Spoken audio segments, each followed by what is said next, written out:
very little pictures because we will be actually talking about the language of forensics. Okay, and this is one of the most challenging aspect of what we do is to be able to learn the language of the lawyers.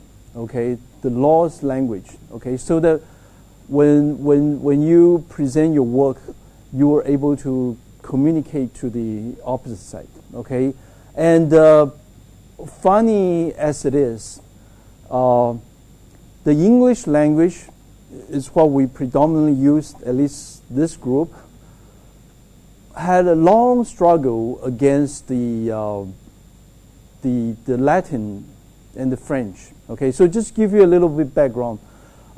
During the time of King James, okay, one of the British leaders, he worked very hard to trying to establish English language as their national language. Okay, you know, this goes way back, and at that time the predominant language is Latin. So he published one of the very first books on the English language, which is the Bible. Okay, so we call it the King James Bible.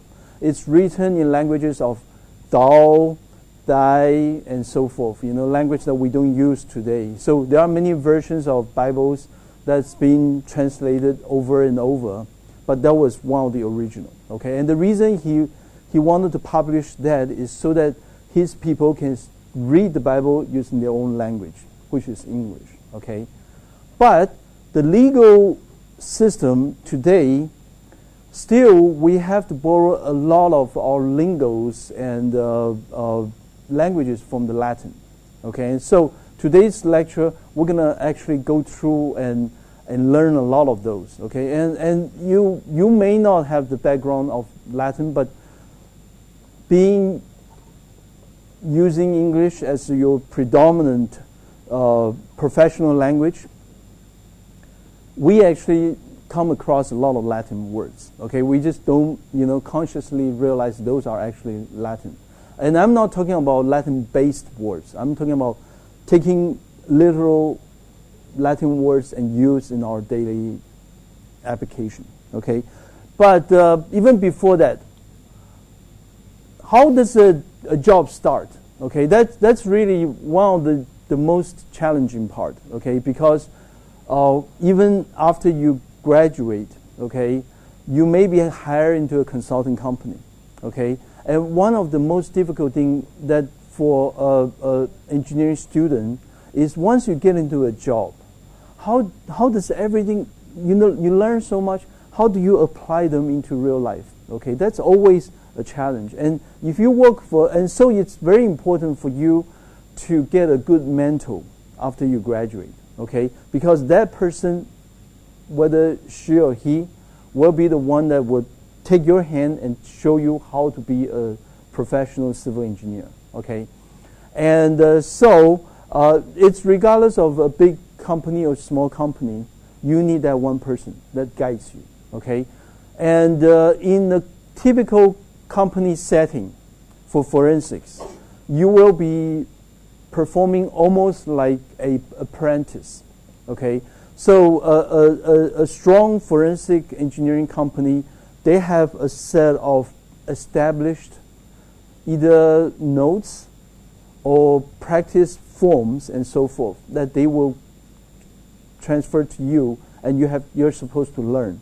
Okay, and that is how you get into. And you may be traveling with some of the professional engineers in the beginning, so you learn how things are done. Okay, so there is in an environment where we don't have a whole lot of formal forensic engineering curriculum available, this is the best those companies can do.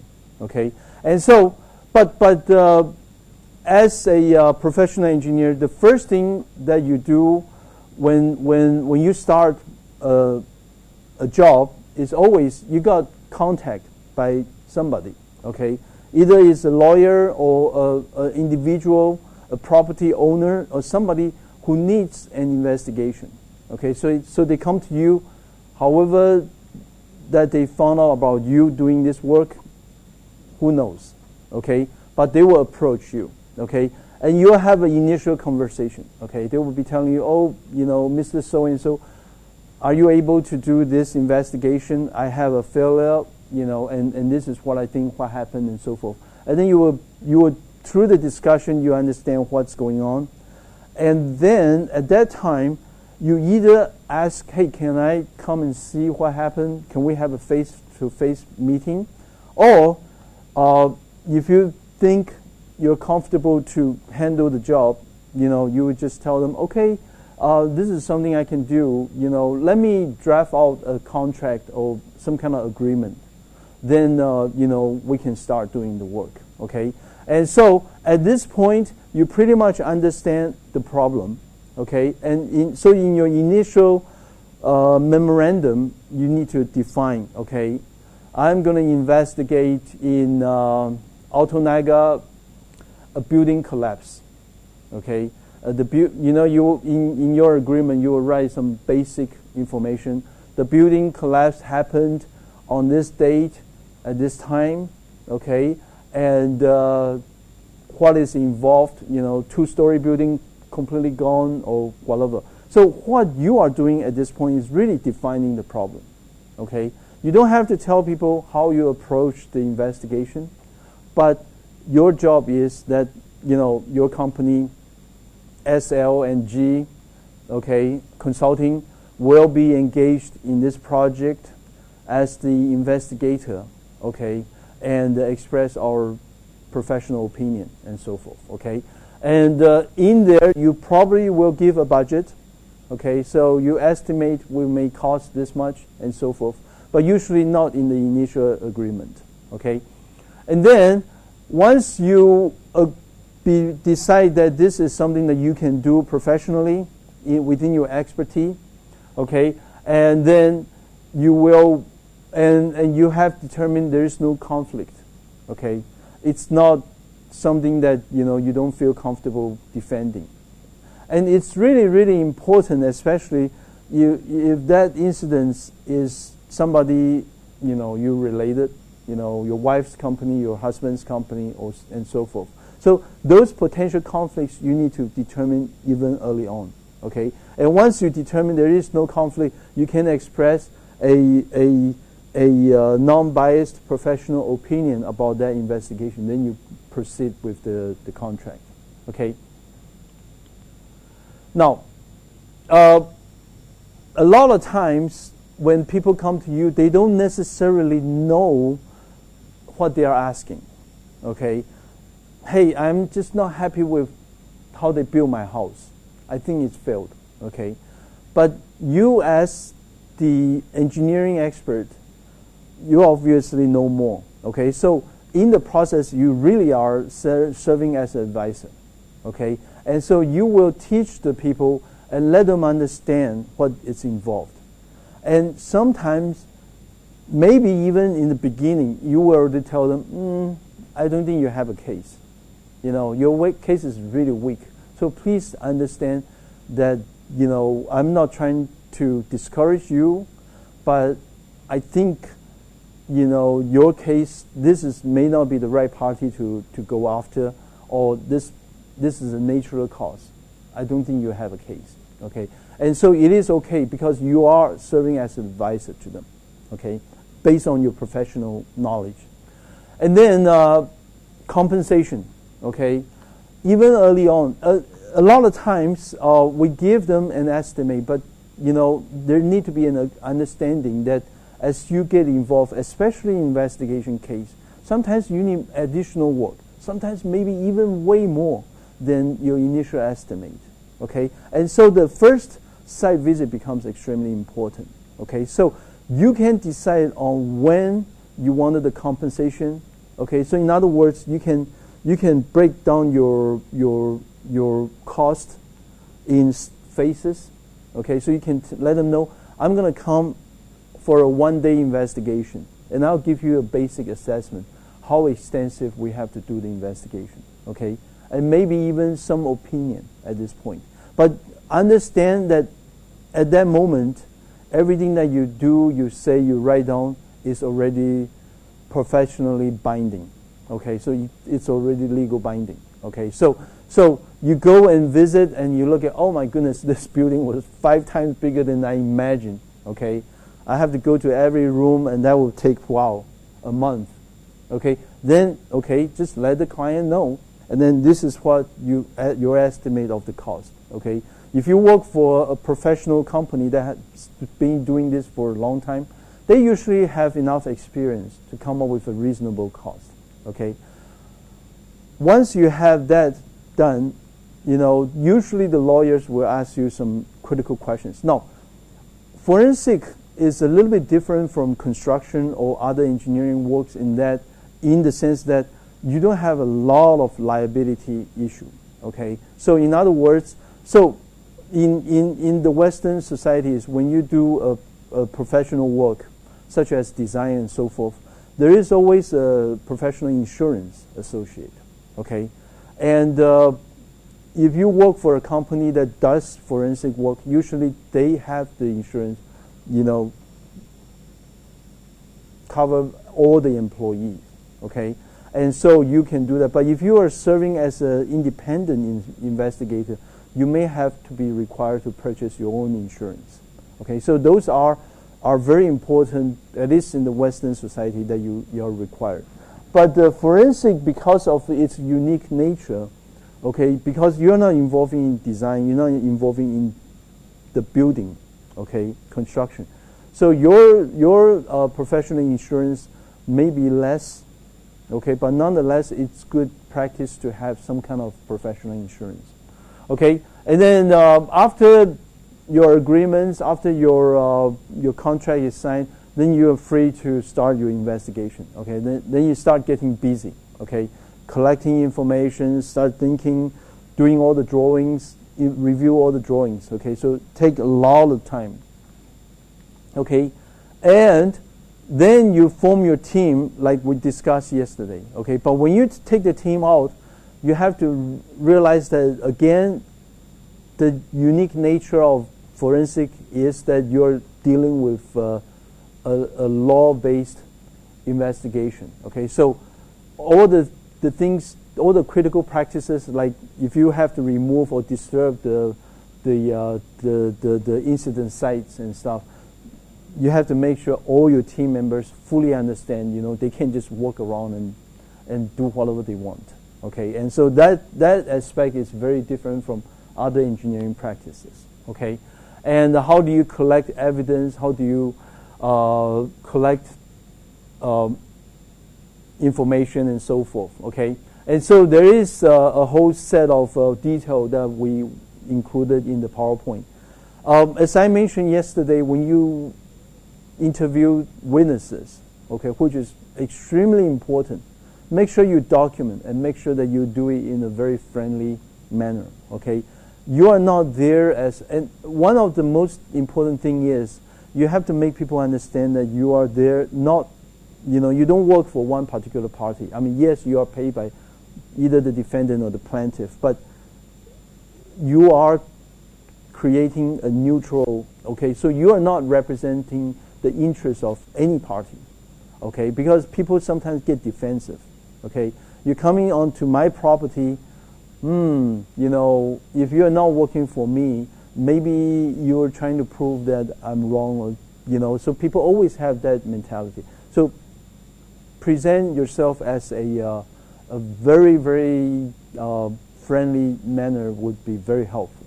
Okay, and this is a sample inspection sheet. Okay, so this is our in-house development. So you will notice that there is a wide area for you to either do some drawings, schematics, and then there are details. Okay, so this is particular one for building inspection. So is this a concrete building?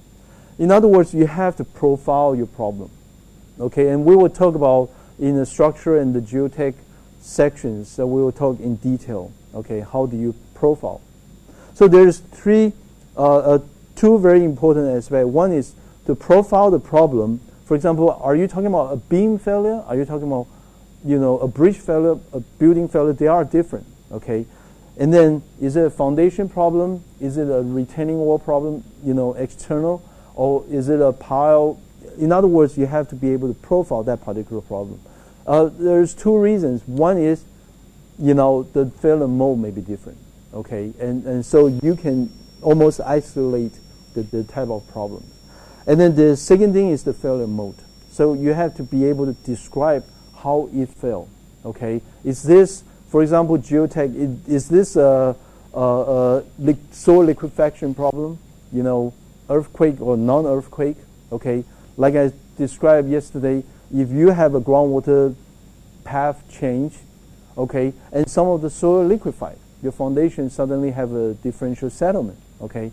You have to be able to describe what is that failure mode, okay? And all of those are important because being able to document the specific problem to that case helps you in analyzing the problem and as well as collecting data, okay? And then there are some of the things that you can predefine, okay? And in some cases, you may need some kind of a rating method. In other words, mathematics is what engineers do, right? And sometimes it may be difficult to verbalize problems. It's always a good practice to be able to quantify. So, if you look at a beam, and the beam has a large deformation, okay, then you measure how much it deformed. But does that mean the beam completely collapsed? Maybe not, right? But if you have a big chunk of the beam, a concrete beam, for example, that already disappeared, it's not safe.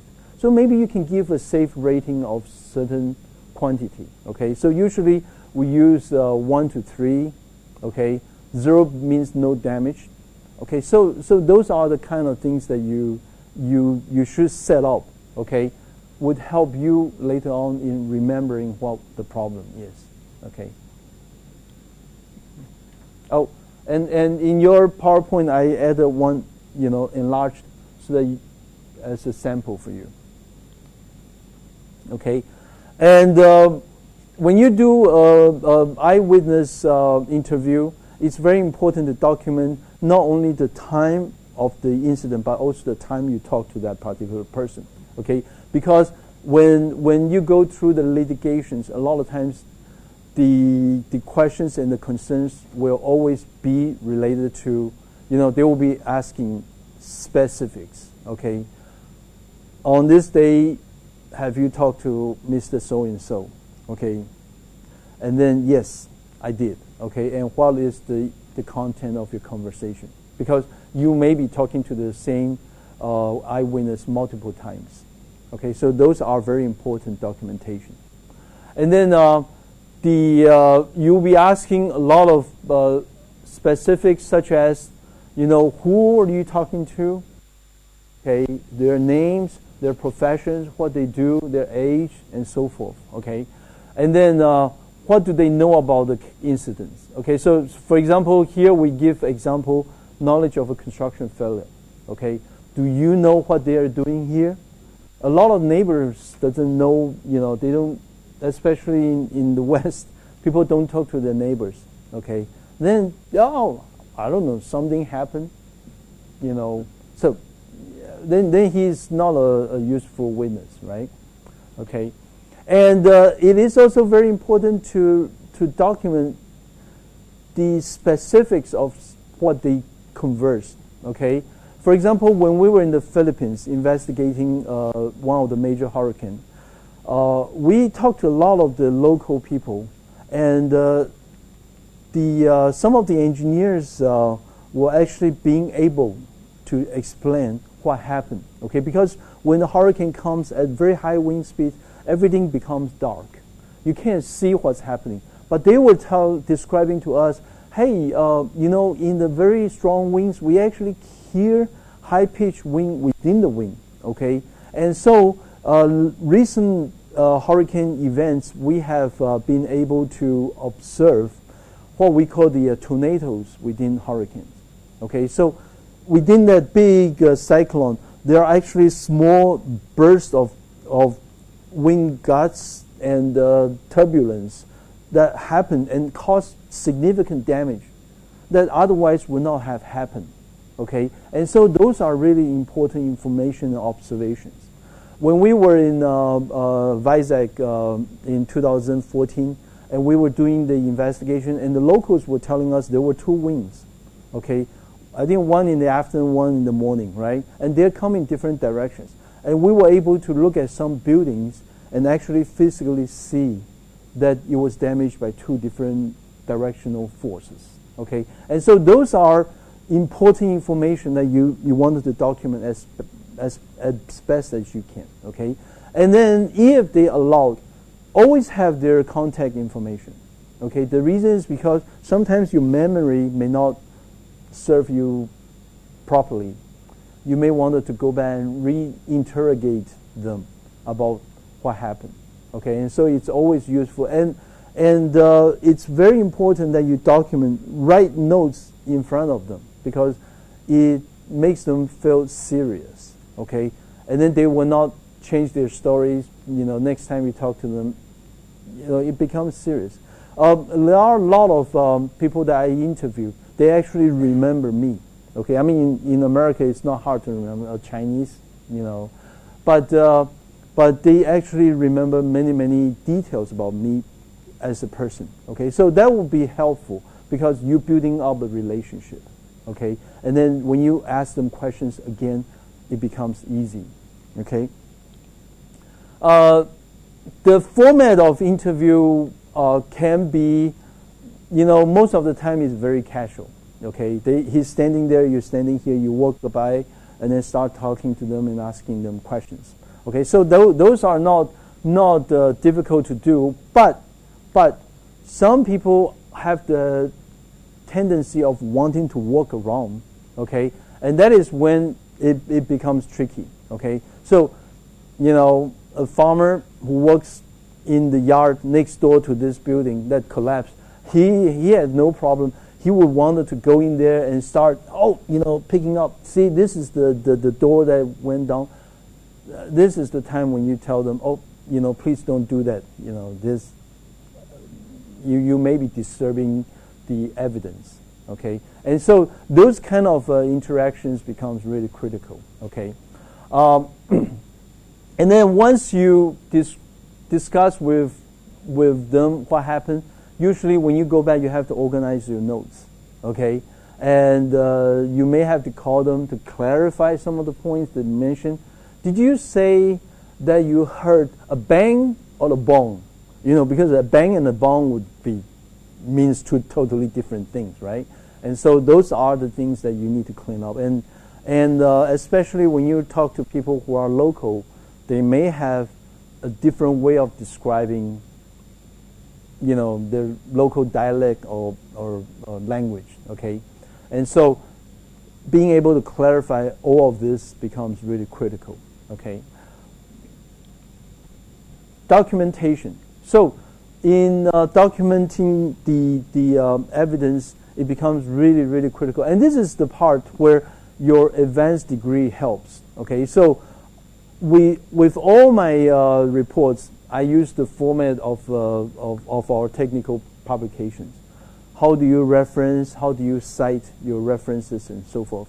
Okay, now, the way that we, in engineering profession, the way that we do our journal or conference publications, which many of you will be familiar because you're in the advanced degree, it's not necessarily the way that the lawyers do, okay? And the reason is because in the lawyer setting, the referencing format usually associated with year, time, and so forth. So theirs are more elaborate, okay? And then you will also find out that in your technical reporting methods, sometimes it gets deviate from professional writing, okay? So, for example, you may interview one person multiple times, okay? So in engineering profession, we'll be listing all the references 1, 2, 3, 4, right? And then you just write in your appendix in your documentation. Mr. Jones said such as, and then your reference 1, okay? That will not be acceptable in a legal document, okay? They wanted you to write down Jones, comma, date and time. Okay, and so you just have to kind of learn all this difference between engineering writing and legal writing. Okay, but it is important for you to recognize that there are differences between the two. Okay,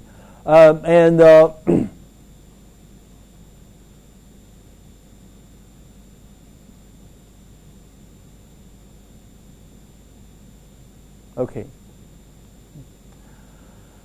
Synthesis. Synthesis is a very abstract process. Okay, so most of the time you'll be mentally digesting all the information that you have collected, and then you have to synthesize it and present it in a way that people can understand. Okay, and so in the process you have to develop the history of the failure. Okay, so here we write design and construction history. Okay, because we're thinking more specific to a new project. Okay, but if you're dealing with a structure that was built, maybe a historical structure, a temple nearby that has some kind of failures, then your history may be a little more elaborate. Okay, again, using the St. Lotus Church, St. Joseph College here, the church is very old. I think our last investigation, the church is already 150 years old, but it has water damage. Okay, so you go in there, you are looking at a building that has more history than you do. Okay, so you have to go back in, and when you write the history of this building, it would no longer be just construction, but how many times it flooded, and during which year, and so forth. So that elaboration itself takes a long time to build up the case. Okay, but you always need a little history. And then the failure incident. Okay, so failure incidents usually are much dealing with a much shorter time period. Okay, it may happen suddenly one day, one night. Okay, or maybe it happens throughout a few months. Okay, but people, when they recognize there is a failure, especially creep or fatigue or slow process failures, they at some point they have recognized there is a failure.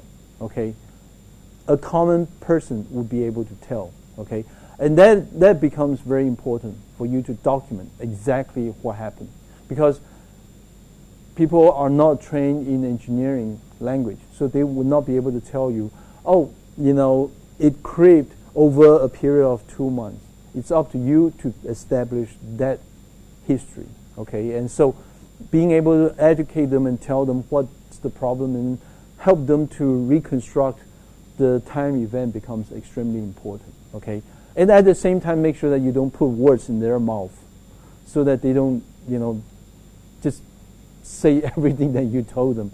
Okay, because people are smart. Learning is a passive process. So when you start talking to them, the next time they will learn, oh yeah, Mr. So-and-so told me this is a fatigue problem. Wow, what is fatigue? Unless you explain to them, they think the building is tired. It needs to sleep, right? Okay. Okay, and then as I mentioned earlier, you have to be able to describe the failure mode and the failure profile, and then develop the failure hypothesis. Okay, so this 3 process is actually really critical. Okay, and the reason is because usually, especially engineering problems, it's not just it's progressive. Okay, by the time you get to see a major construction failures, actually multiple things has happened. Okay, but you wanted to go to find out the root of the problem, and also the site itself may be highly disturbed. Okay, so being able to sift through all that chaos and then find out the problem, you have to be able to describe what happened in a much clearer way. Okay, and so that's what the profiles and then once you start having that, then you create your hypothesis. Okay, hypothesis is usually a very condensed description of what happened. Okay, so it may be something as simple as, okay, Jones's house experienced significant problem, especially strong forcing during the 2016-2009 windstorm. Okay, and then you may write a few additional words like the failure of the structure involves the western wall of the building was forced in by strong wind. Okay, so in a very short, condensed language, you're trying to include all of this. That's your hypothesis. And then next thing is, from that hypothesis, you wanted to go in and figure out what are the evidence that you need to help supporting that. Okay, so using Jones' house as an example, again, you may be taking pictures. Okay, here you see the wall is literally leaning. Okay, and then you may use a better way to present. Okay, that's the west wall. Okay, and then if for whatever reason the east wall also caved in, okay, is that related to the west wall cave in? You have to establish that correlation. Okay, and then either using drawings or using some kind of testing or some kind of validation method, you have to build that up. Okay, and this is the part where a lot of people don't understand that it goes beyond somebody who's an expert in building buildings. Okay, because you need investigation, you need to construct the story. Okay, and if you're not a trained forensic expert, the best you can come up with would be, oh yeah, based on my 20 years of building buildings, I have seen this kind of failures, multiple times, and that's all you can say. Okay, I'm sure it's due to wind force. Okay, and believe me, a lot of times, especially when we have a major disaster kind of investigations, the failure modes are actually very surprising. Okay, so for example, when we were in the Philippines, again using Philippines because that was one of the rare occasions when we have to investigate the difference between wind damage and water damage of a structure. Okay, because when hurricane comes, you have strong wind, right? But in the coastal area, it also brings strong waves. Okay, so when a building was damaged, is it because of the water that impacts on the building, or is it because the wind blow the roof, the building down? Okay, there are signs that you can tell. Okay, and we'll go through some of this. Okay, but that is very important. And one of the things that we found, for example, there was a guardhouse. Okay, it was severely damaged. It's almost impossible for water to cause that kind of damage. I mean, the steel was literally bent. The steel for preventing cars from impacting was literally bent. Okay, and so we look at the case, and everybody was just curious, all the experts on site. And then, talking to the security guard, then he revealed water actually lift one of the cars on the streets, and the water bring that car, and the car hits the guardhouse, and that is how they got damaged. Okay, so is that water damage? Is that wind damage? No, it's not. It's impact. Okay, and you literally have to reconstruct that history. Otherwise, everybody will be amazed. Wow, water can bend irons, and totally ridiculous. Okay, again, just a little bit of elaboration on the difference between a legal and a forensic profession. Okay, so you have to keep in mind the lawyer, under unusual conditions, that have the engineering training. Okay, and so they are well versed with law languages, and you are the forensic, you are the engineer, so you are less well versed with the legal language, and so you have two different people speaking different languages trying to work together on one case. Okay, and so it's very important that you have a mindset of making sure that you have all these things that defines a forensic engineer. Okay, for example, you must have the expertise. Okay, so when you accept a case, okay, make sure that you can handle the case. Okay, and the other thing is neutrality. Okay, again, the last 2 days I have elaborated multiple times. Lawyers, their job is to defend for the guys that own them, okay? And you, as a forensic expert, your job is neutrality. You are expressing your opinions based on your expertise, okay? You are not there to defend one side or the other, okay? So being able to keep that professionally clear is very important, okay? And sometimes that's how you earn respect from the lawyers, okay?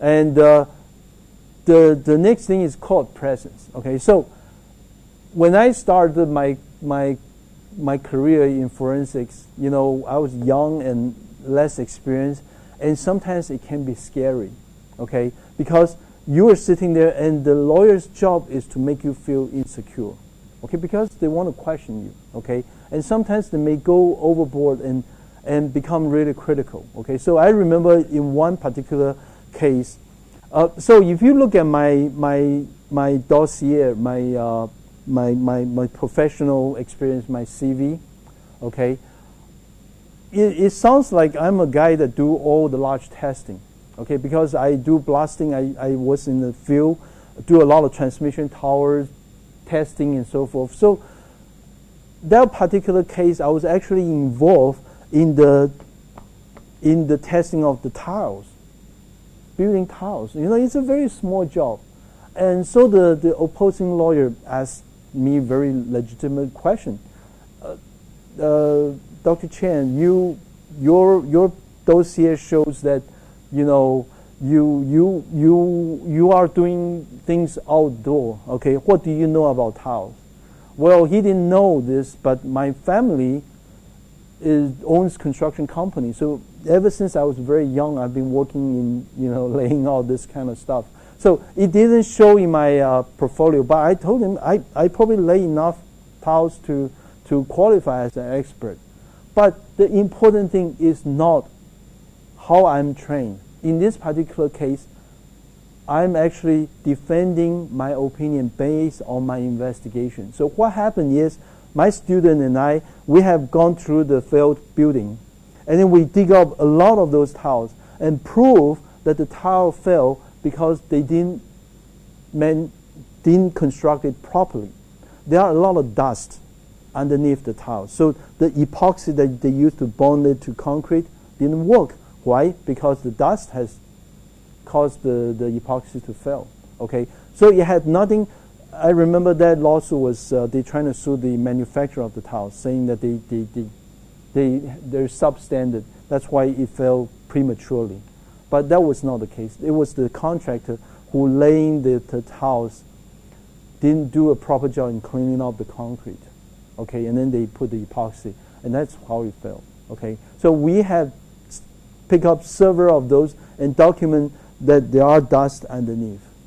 Okay, so it's not about my expertise or anybody's expertise. Okay, I'm not a tile manufacturer. So see, that's what the lawyers trying to disqualify your expertise based upon, because if you go down the path, then they'll be hiring another guy who's 20 years older than you. Have you built more buildings than this guy? Then how can you be an expert? He's the true expert. You know what I'm saying? It's not a fight against qualification. Okay, every forensic work should be stand upon the scientific investigation technique that you practice behind. Okay, and that's extremely important. Okay. Another thing is, it's extremely. I show a picture of the oldest story in the Bible. Okay, so Cain and Abel are two brothers. Okay, and one God loves, the other one God dislikes. Okay, because his heart wasn't pure, and so the one that God disliked killed the other brother. Okay, and so a very famous word came out of the Bible. It's called the brother's keepers. Okay, so we as a professional engineer, we are all like brothers. Okay, so your job is to keep your brother doing things right, but you are not here to pass judgment. Okay, it's the court of law that passes judgment. Okay, you're guilty because you didn't do a good practice, or you're guilty, you didn't build the house right. It's not your job to do so. Okay, so a lot of times you, as a professional, you have to be very careful in how you express yourself, okay? And definitely do not, in your defense, point finger, okay? In other words, it's not appropriate for you to come and say, oh, that contractor, I know, he's always wishy-washy, doing really bad job. It's not your responsibility to make that kind of comments, okay?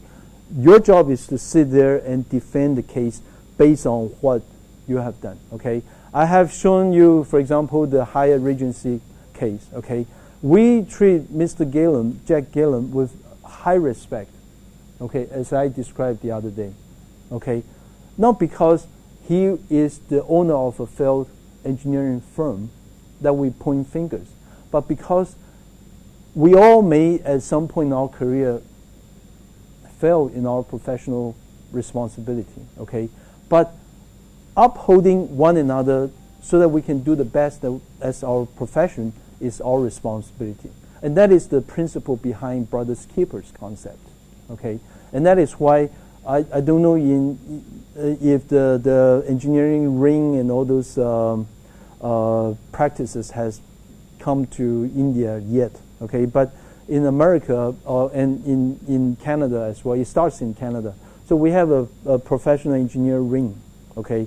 So that is a reminder that, our profession is to do the best you can in design, build, okay? And so many of us have a ring that represents, okay? But we as a profession have to remind one another that we have to do the best we can, okay?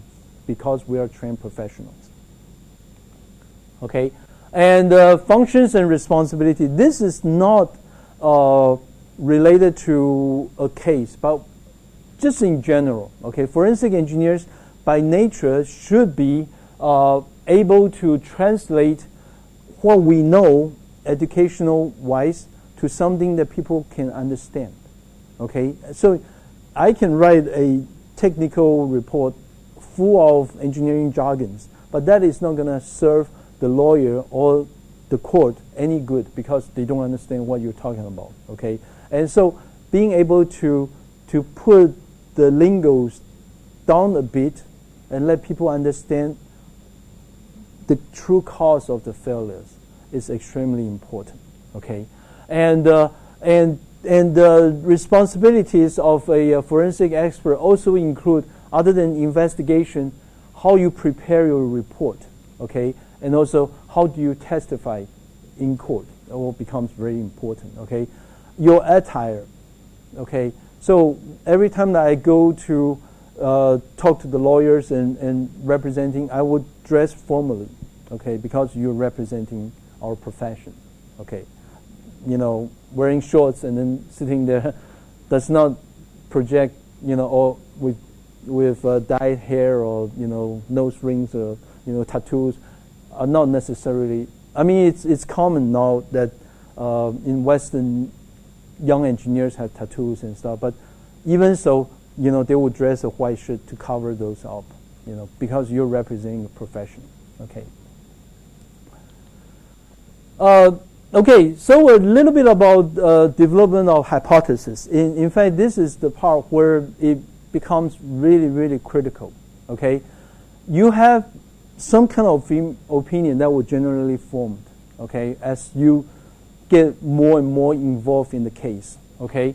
But you have to understand and always keep in mind that what you see are not necessarily what actually happens, okay? Because usually in an accident or incident site, things are very complicated. Okay, multiple things may have happened.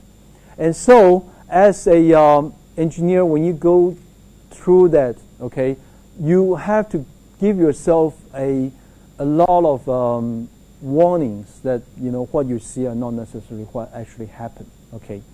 And also understand that no matter how good you perform as an investigator, you will always miss something.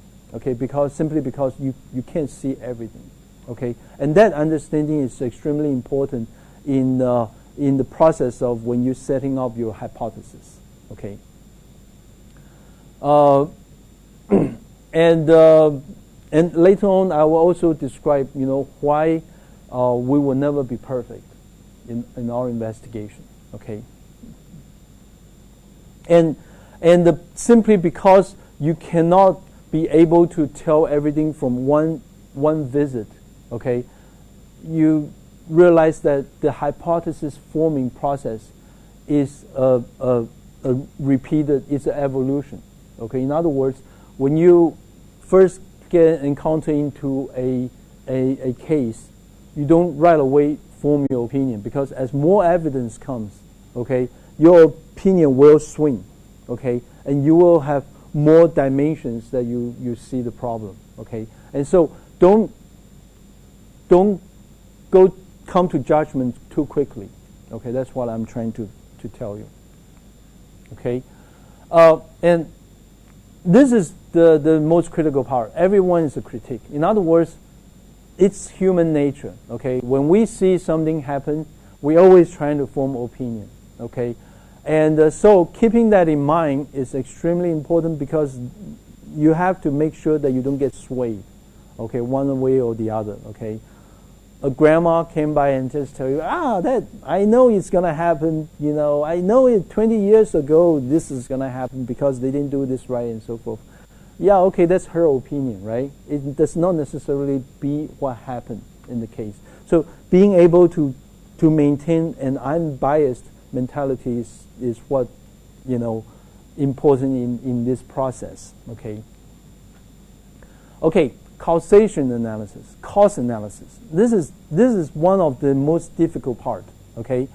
And for two reasons. One is, as I described just now, okay, that everybody has an opinion. So when you involve in the case, when you start talking to people about what happened, many opinion has already been embedded in your mind, okay? Already give you a strong inference.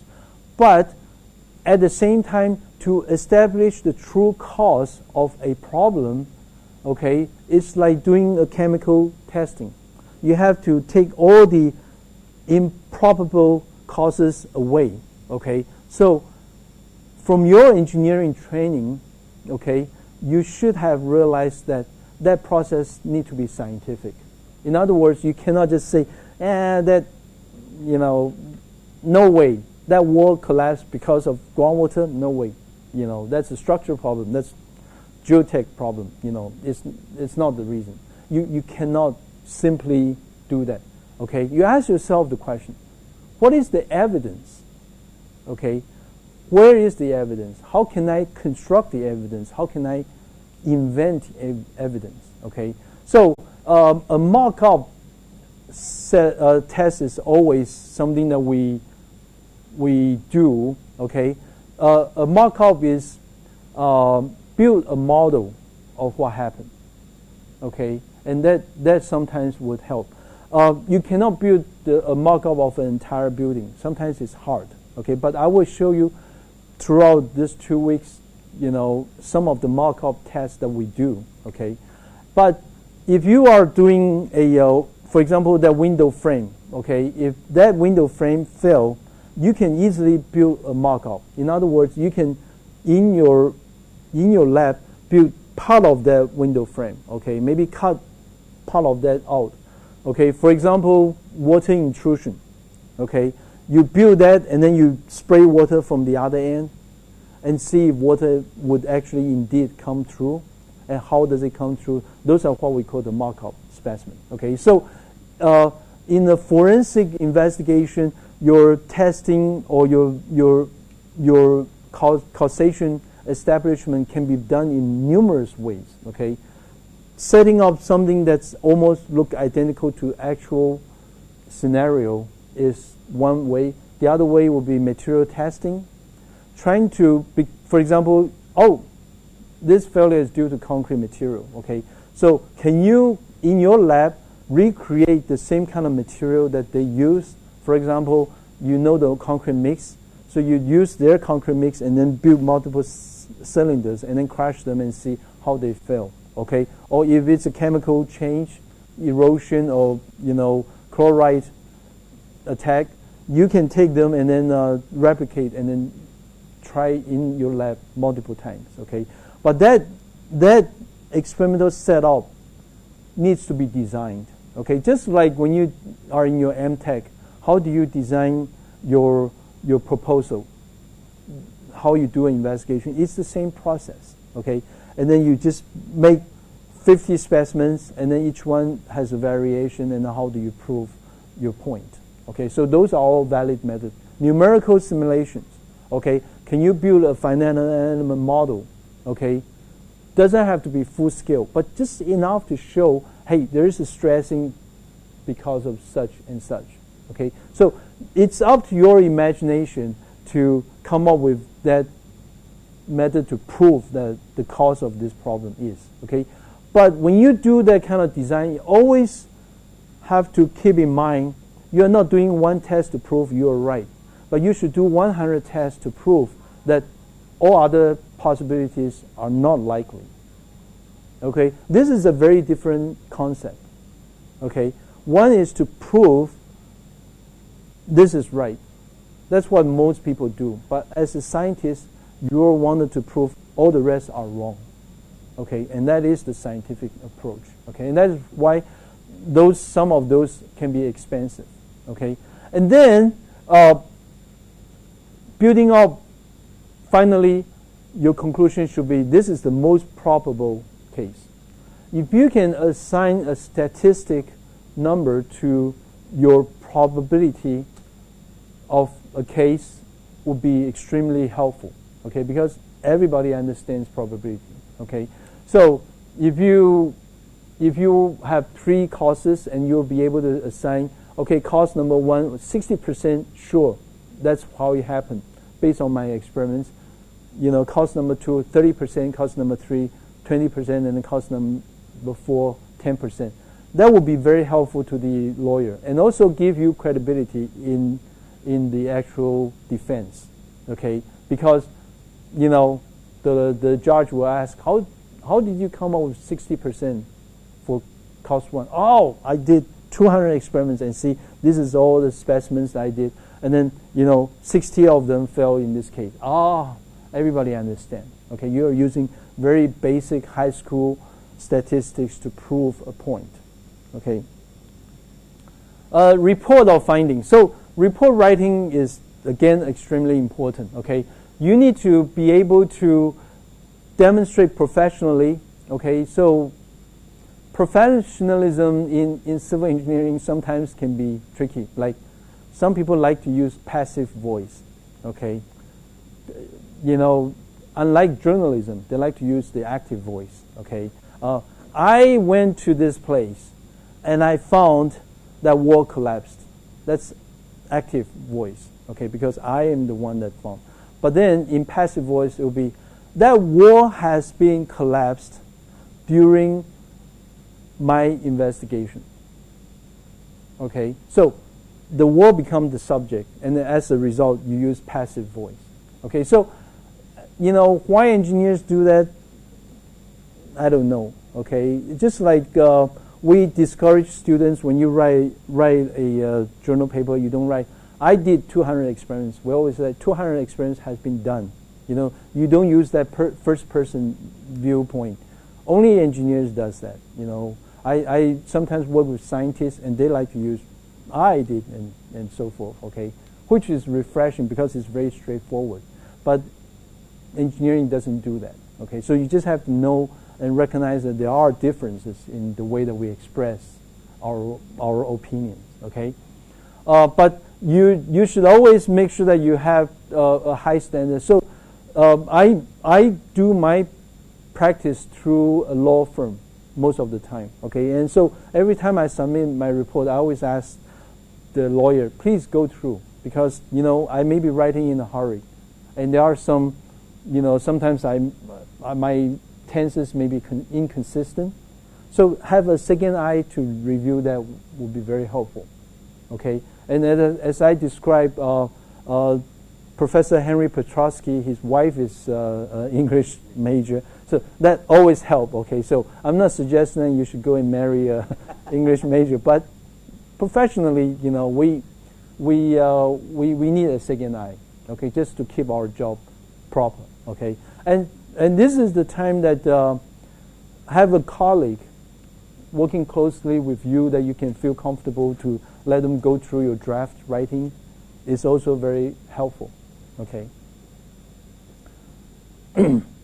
And always remember your report. If the lawyer requires you to write a report, that is a legal binding document, okay. So the moment you submit your report, you can't make any changes. You can't go back and say, oh, I think I write this wrong, okay.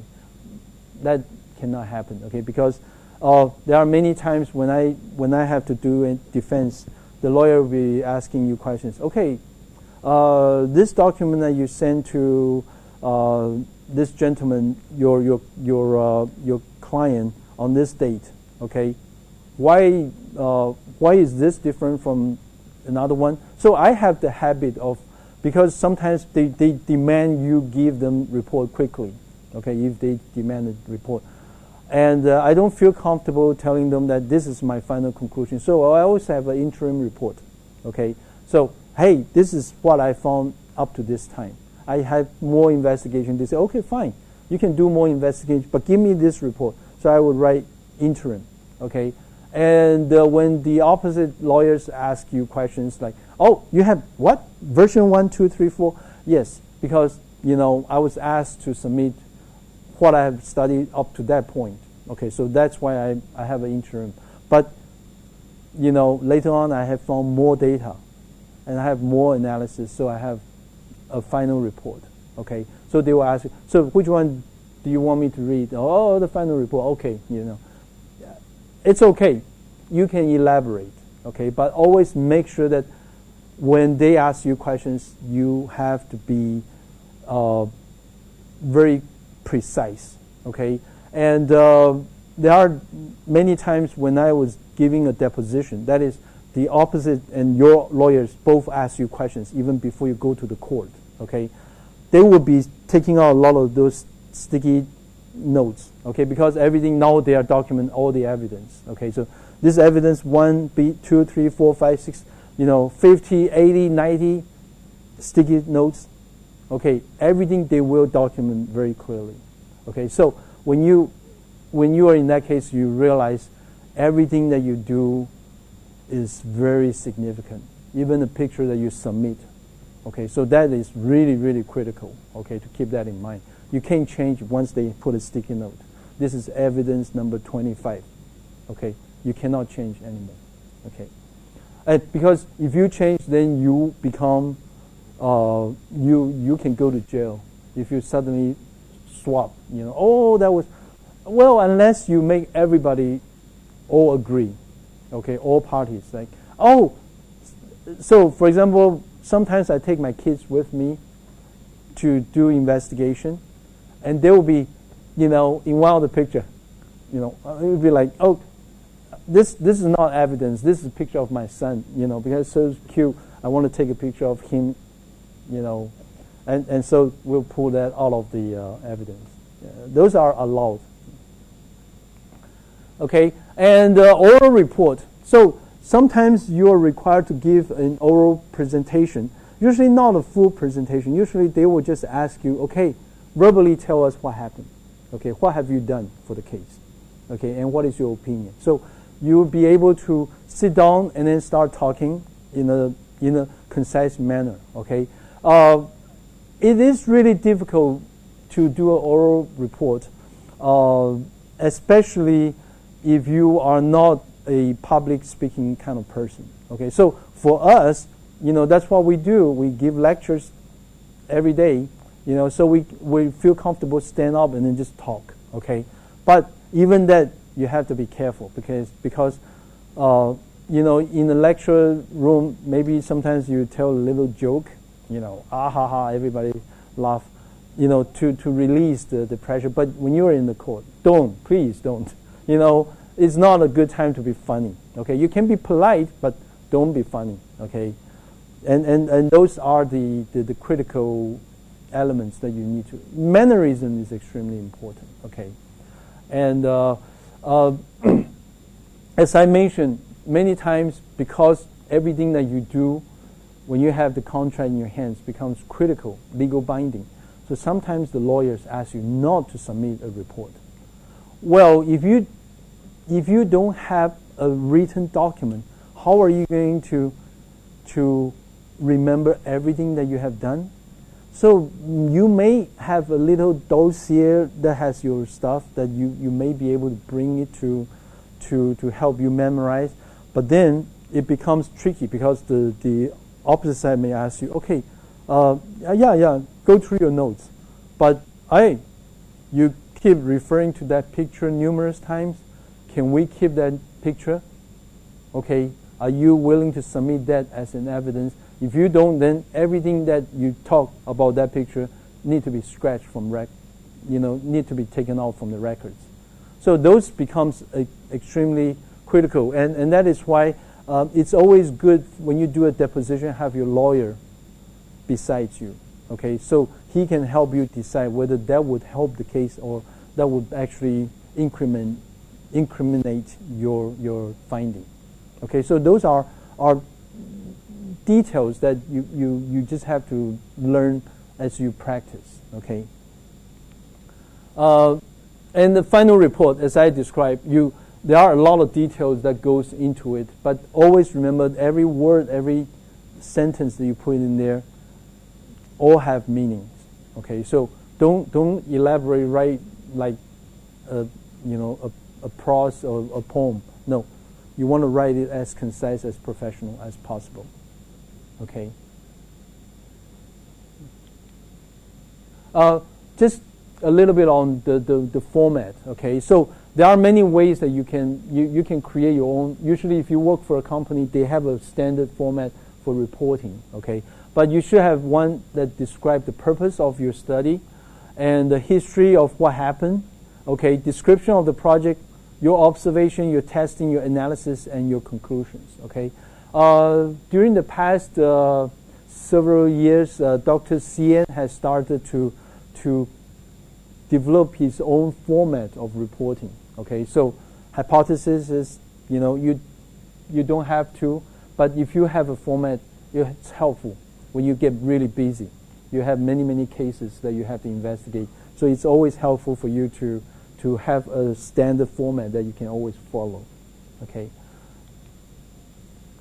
And then recommendation is not always necessary. Okay, as I described, there are several different levels of forensic expertise. Okay, some cases they may ask you, can you tell us how would you repair the structure? Okay, if you have the expertise, do tell. If you don't, just tell them no. You may have to find somebody else to do that. Okay, it's not required. Okay.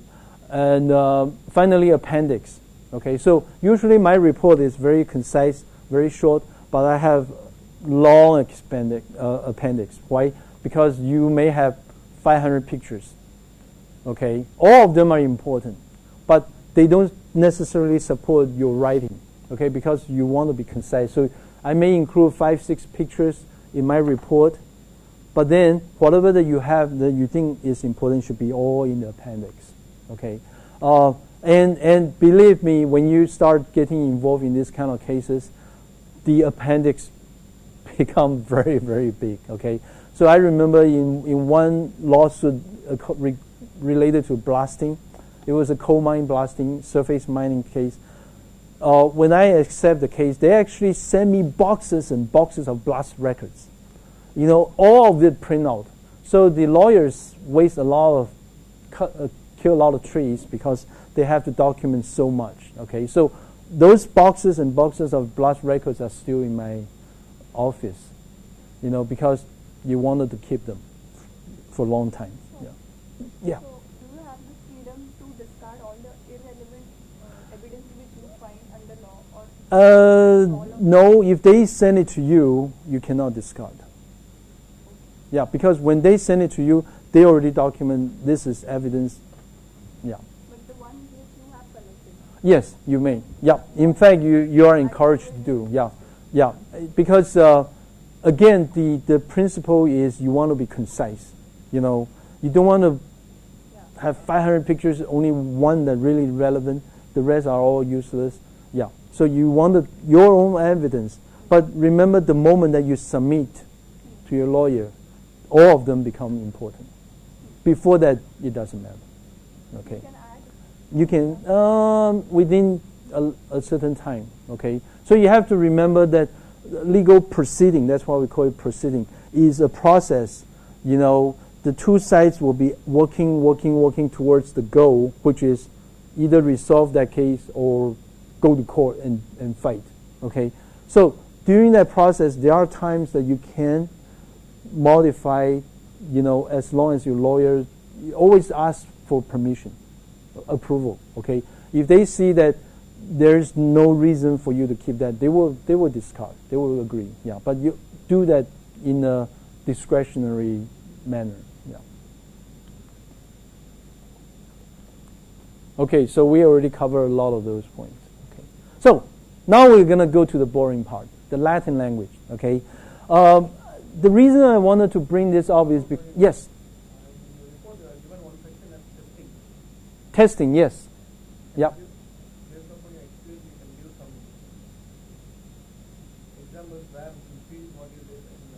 Oh yeah, yeah.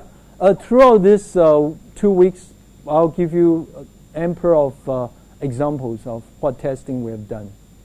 Okay, so yes, sometimes to prove a point, you need to do some basic tests. Okay, for example, in the field, you notice that the concrete failures because of chloride intrusion. But how can you prove? You cannot take samples. So you may be in the lab, you make a concrete specimen, and then you show, oh, this is the color, what happened because of chloride attack. Okay, so that is what we call a testing. Okay, and then you can show it. And if you are doing in situ testing, like doing a Schmidt hammer, okay, you can document by written. Okay, I use the Schmidt hammer. I realized that the concrete is inferior strength. Okay, you document, take a picture, and those are your testing. So testing is a loosely coined term describing all the investigations that you have done for. Yeah. Yes. In case of oral report, Hmm? in case of oral report, Uh-huh. so that can be anything. That can be hypothetical. That may not be true. So will that be valid or not? Say that again. So in case of oral report, Uh-huh. so that can be anything. What I'm presenting the report, that can be anything. That may be hypothetical. That may not be true. So will that be valid or not? You mean, oh no, so the lawyers are, you know, this is the time that the lawyers will present their professional. Okay, they will ask you very specific questions. Okay, for example, they ask you, tell us what happened. Okay, so you describe, oh, the wave comes and then the building collapses, and then they will say, okay, stop right here. You say the wave comes and then the building collapsed. Do you have evidence that happened? Okay, you say, well, you know, if you have evidence, for example, I have a picture to show you. Yes, then you submit, and that one will be evidence. Okay, but if you don't have, you will describe, oh yeah, I'm assuming that's what happened, but I back out my logic because I see there are a lot of water damages. You know, watermark, the steel is rusted. Okay, you can describe. And then they say, do you have evidence? I don't have evidence, but I saw that. Okay, and that is why documentation using photography is very helpful. But sometimes you don't have that. Okay, and yes, describing, because every word that you say out can carry significance. That becomes evidence as well. Because when they fight in court, they will say, okay, engineer so and so described this is what happened, and you know, when you do a deposition, there's a person that will type up every word that you describe. Yeah. And that's another thing. You have to be experienced in settings where, you know, they interrupt your conversation. You'll be describing, and then the guy will be, can you hold for 1 minute? What did you say? Did you say strength? How do you spell strength? You know, that kind of that happens a lot. Yeah, because we use terms that people don't use. And that is why being able to lower your engineering lingos to something people understand is always very important. But you do want to use terms that are well defined in engineering, just so that you be precise. Okay. Yeah. Good questions. Yeah. Okay, now going back to Latin. Okay, so Latin language is, and I show here very funny. Okay, so the cartoon here says, "I think, therefore I am a pig." So sum is a pig, ergo is therefore, cognito means think. Okay, so we have many of this in our everyday life. For example, the U.S. dollars, they always have Latin words in the money that we have. Okay, I'm not sure about the Indian dollar, but American dollar definitely has a lot of Latin words. Okay, and then and sometimes it can be funny. Okay, so this is a comic from Astro, a cartoon. Okay. But Latin language is a dead language. Nobody speaks the language anymore. Okay, but yet we use it a lot in the legal profession. Okay, good or bad, it's a very concise and descriptive language. Okay, but the most important thing why Latin is carried out in such a significance because it's the language used during the forming process of philosophy, legal, law, and politics. Okay, so people like Aristotle, their work defines a lot of what the Western civilization is based upon today. Okay, and that's why Latin language becomes really critical. Okay, some common extra, something that was derived from external. Okay, so those are language that we've been using, but maybe not on a daily basis, but when we do writings, we use. Okay, ad hoc means for specific purpose. Okay, so if we are forming a committee, it's called the ad hoc committee. Why? We form this so that we do this purpose. Okay, and after the purpose is served, we all go our merry ways. Okay, so those are words that we see every day in our daily newspaper and so forth. Okay, so very common. Okay, curriculum vitae is a person's resume. Okay, but a lot of times we like to distinguish. So curriculum vitae is a little more than more detailed than a CV. Okay, so when you graduate BTech, they always ask you, okay, write your resume 1 page. Okay, but when you become a professor, they want your curriculum. Why? Because I have done so many great things, right? So all my publications, boom, boom, boom, boom, suddenly it's a 100-page document. Who's going to read that? But anyway, but that's the word curriculum vitae means your life story. Okay, and then other common Latins such as ex ante, those are all words that we use on a daily basis. Okay, ex situ, in situ, and so forth. Okay, the pervasiveness of Latin language is in our common daily use. Okay, but then when you go into legal languages and logic language, it becomes a little bit different. Okay, so for example, in logic and argument Latin, okay, you may come up with something like cum hoc ergo propter hoc. Okay, so the reason people use Latin is because that is a famous statement. Okay, and the statement is saying that the correlation implies causation. What does that tell you is that if A and B are related, therefore A must have caused B. Is that always true? No.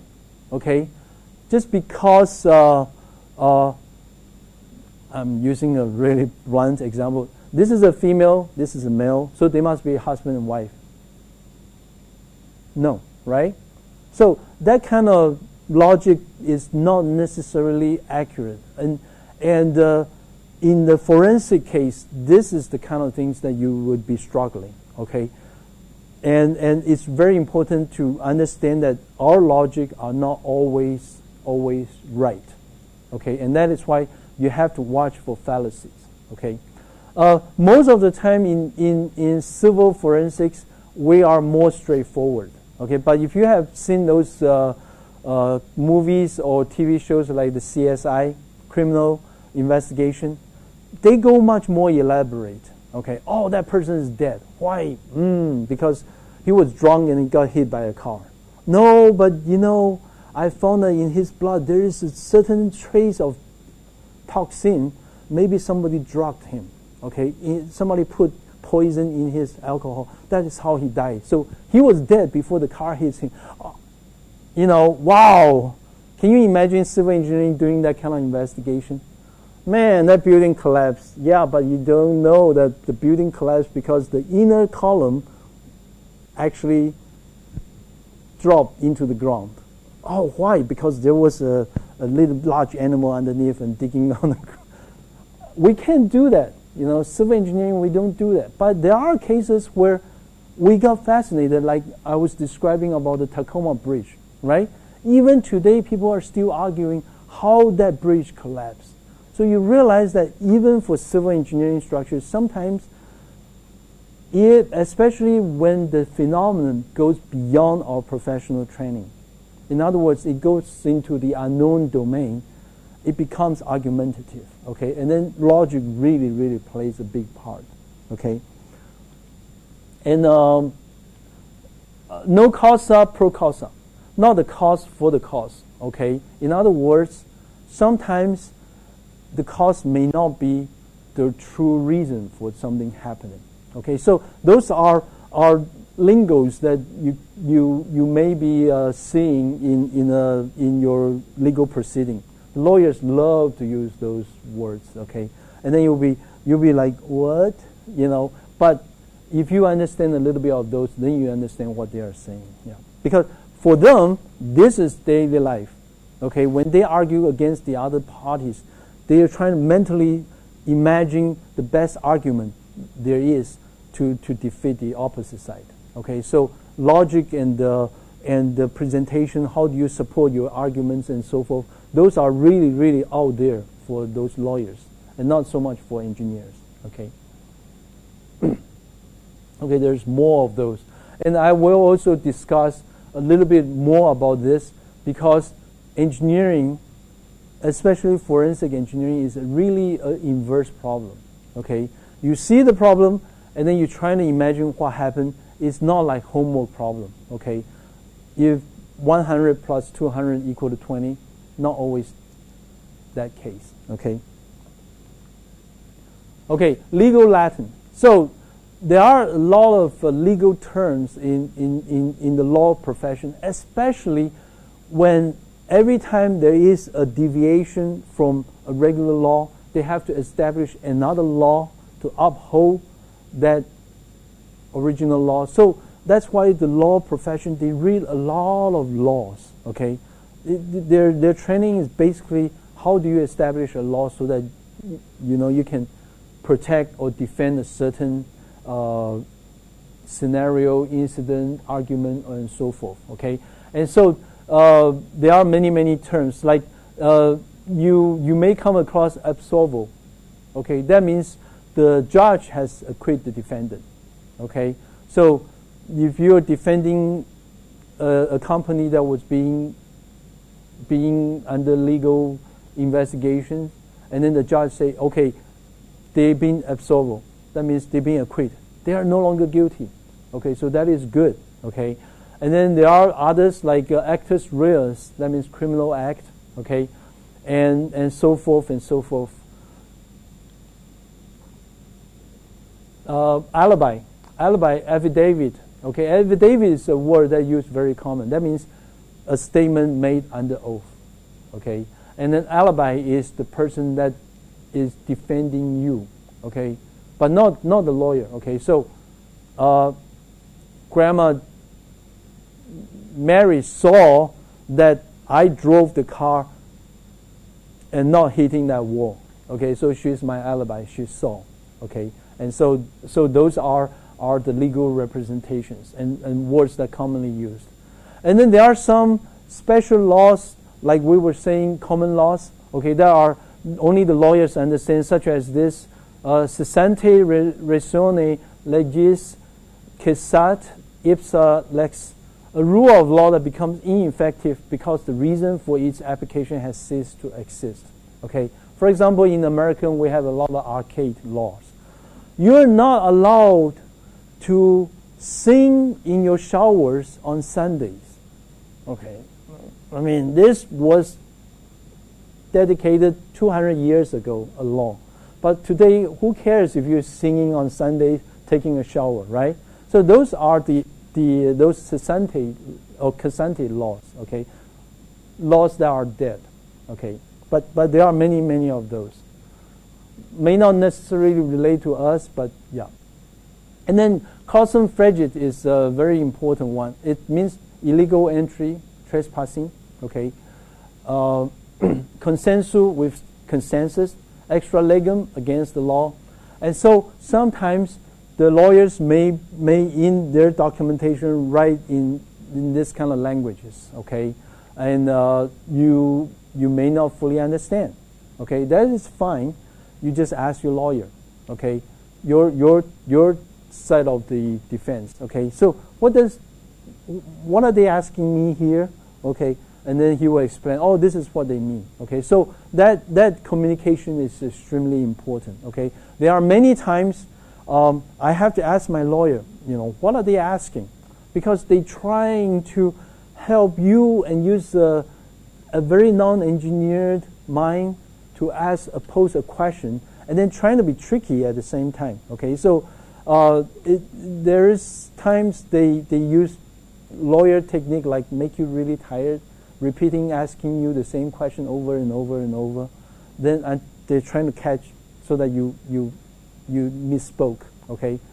But it's those times that you have to be extremely careful, okay? Always rely on your legal representative, okay? So they will help you to diffuse the case. There are times when I have to do a deposition and the lawyers will cross-examining me and they'll be asking, and then my lawyer will tell me, you don't have to answer this, okay? So listen to your lawyer, okay? And that was, objection.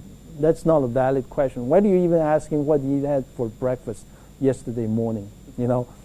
Those are things that your lawyer will, a good lawyer will protect you against those things. Yeah. Okay, just more of those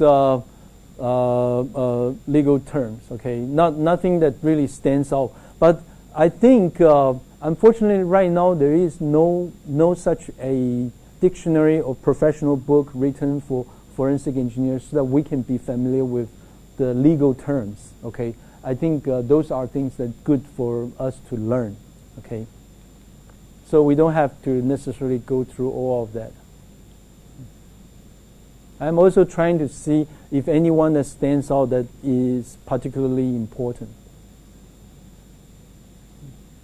Oh, so fraus omnia vitiate, regarding fraud. Okay, so this is a very, very tricky part about our profession. Okay, that means the assignment of blames.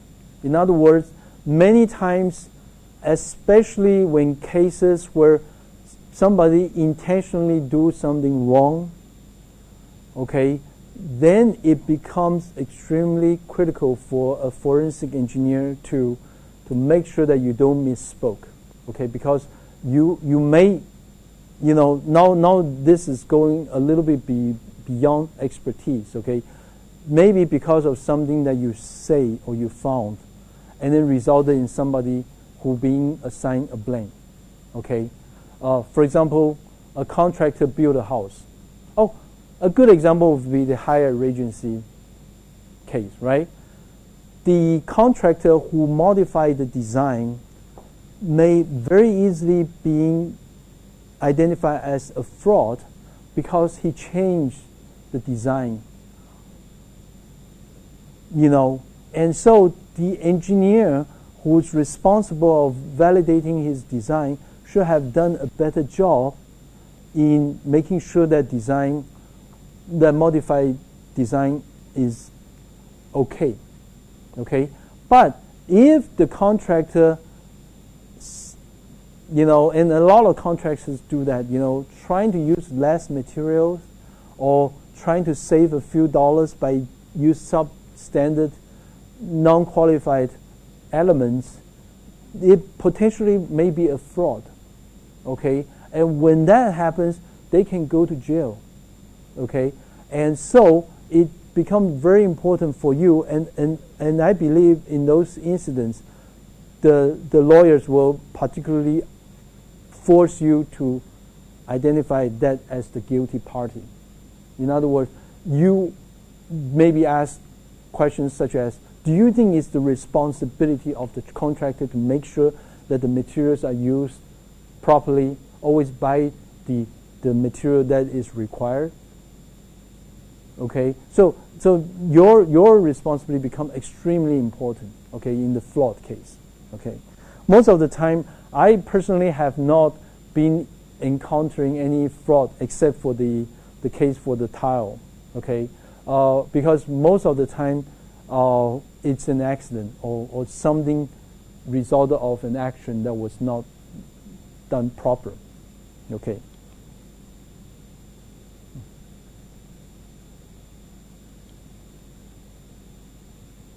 So a lot of those legal terms.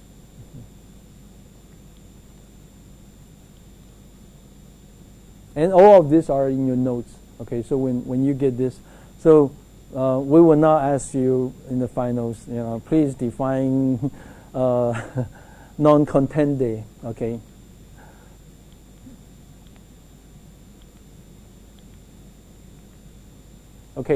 Now, a little bit of our causation analysis. And this particular part of discussion is pertaining to the fallacies that or potential problems that may result you in creating a false causation. And I think this is another part that in our profession that we don't have enough training. In other words, it's not just about basic logic, but it's also in your scientific training in scientific investigation. And so causation is defined as the consequence of event 1 and event 2. Because event 1, you have event 2 happening. But that A to B, 1 to 2 relationship itself, when you establish that relationship, there are many opportunities for failures or for errors. So this describes causation analysis. And so statistic is a technique that really was being established so that it supports causation. And if you look at the probability of a singular causation, using a mathematic approach, there's always the actual cause and then some unrelated causes. So in the probabilistic definitions, those two may play into your data. And so for each of them, you also have a weight coefficient based on either the number of data points that you have, for each of the case, and then there's always the error function. So mathematically, we can present the probability of I is the cause of this problem in such a manner, And how do we know if it's correct? Well, from calculus, we know that you can basically define the first differential of this term, as the causation. Now, this is just an ideal case because in forensics, you could never generate sufficient data points in order to create such a case. However, this is quickly changing. So even though you may be investigating one building collapse because of concrete material bed, but every year there may be thousands of bad concrete failed constructions. Okay, so one of the exciting area in the legal profession now is the use of robotics. Okay, so in other words, people are collecting massive amount of data so that they can train artificial intelligence to make legal predictions of causes. Okay, and even legal profession opinion, such as giving you advice. Okay, so this is one area that is coming really, really quickly. Okay, in England there is already machines that can help you resolve, for example, parking ticket issues. So you don't have to call a lawyer. They have a machine that will tell you and advise you. Oh yeah, you should go to pay because your case is such and such. Okay, they will give you legal advice. Okay, and so we envision that one day this kind of probability can be established, because can you imagine how much concrete testing that we do every year? Every single highway project, you probably have thousands of cylinder tests done. So we actually have massive amount of data. Okay, so it is not uncommon, or it's very easy to imagine one day somebody will come up with a robot that would do forensics, because they were able to amass all these failed histories. Okay. Difficulty in establishing a valid model. Now we're talking about real life here. Okay. So realistically, there are many challenges in us being able to create a valid forensic cause model. Okay, and by model I don't mean a mathematical model. By model I mean, okay, this building fell because of that column collapsed. As a result, the beam fell. Okay, so that kind of very descriptive model, basic model, is very hard to establish. Why? Because many times you don't know how the actual dimension of the system. Okay, the building may be designed for 100-meter long, but the actual is maybe 96. Okay, but unless they have done some measurements before, there's almost impossible for you to know exactly. Okay, and then the damage path may be difficult. Okay, for example, this column has already collapsed. Okay, so you cannot go back and put it back together. Oh, that's what it looks like before. You don't have that. Okay, so that really hurts when you're trying to define what is the damage process or the mode of failure. Okay, environmental effects almost impossible to determine. Okay, and the load path may not be exact. Okay, and then gravitational effect is always difficult. This is especially pertaining to dynamic problem. That is why it's very difficult for you to establish whether a building fell in dynamic, okay, because you need to know the mass stiffness terms, right? And you can only assume, okay. Additional difficulties, most systems are very difficult to define, especially when you work with architects, okay. So like recently a very famous architect just passed away, Bei Liming. He designed the several very famous buildings, but one of the building that he designed and have a lot of problem is I think the library at Cornell University. Okay, so there are some, because the architectural ambition in designing something that has never done before sometimes may cause structural failures. Okay, but there's no way you can build a model to demonstrate how it failed. Okay, so it becomes very difficult. But model testing to validate failure is very common. One of the most famous case is Richard Feynman, who's a Nobel Prize winner, proved that the Challenger blow-up explosion by taking a plastic and put in hot water and show that how the plastic fell.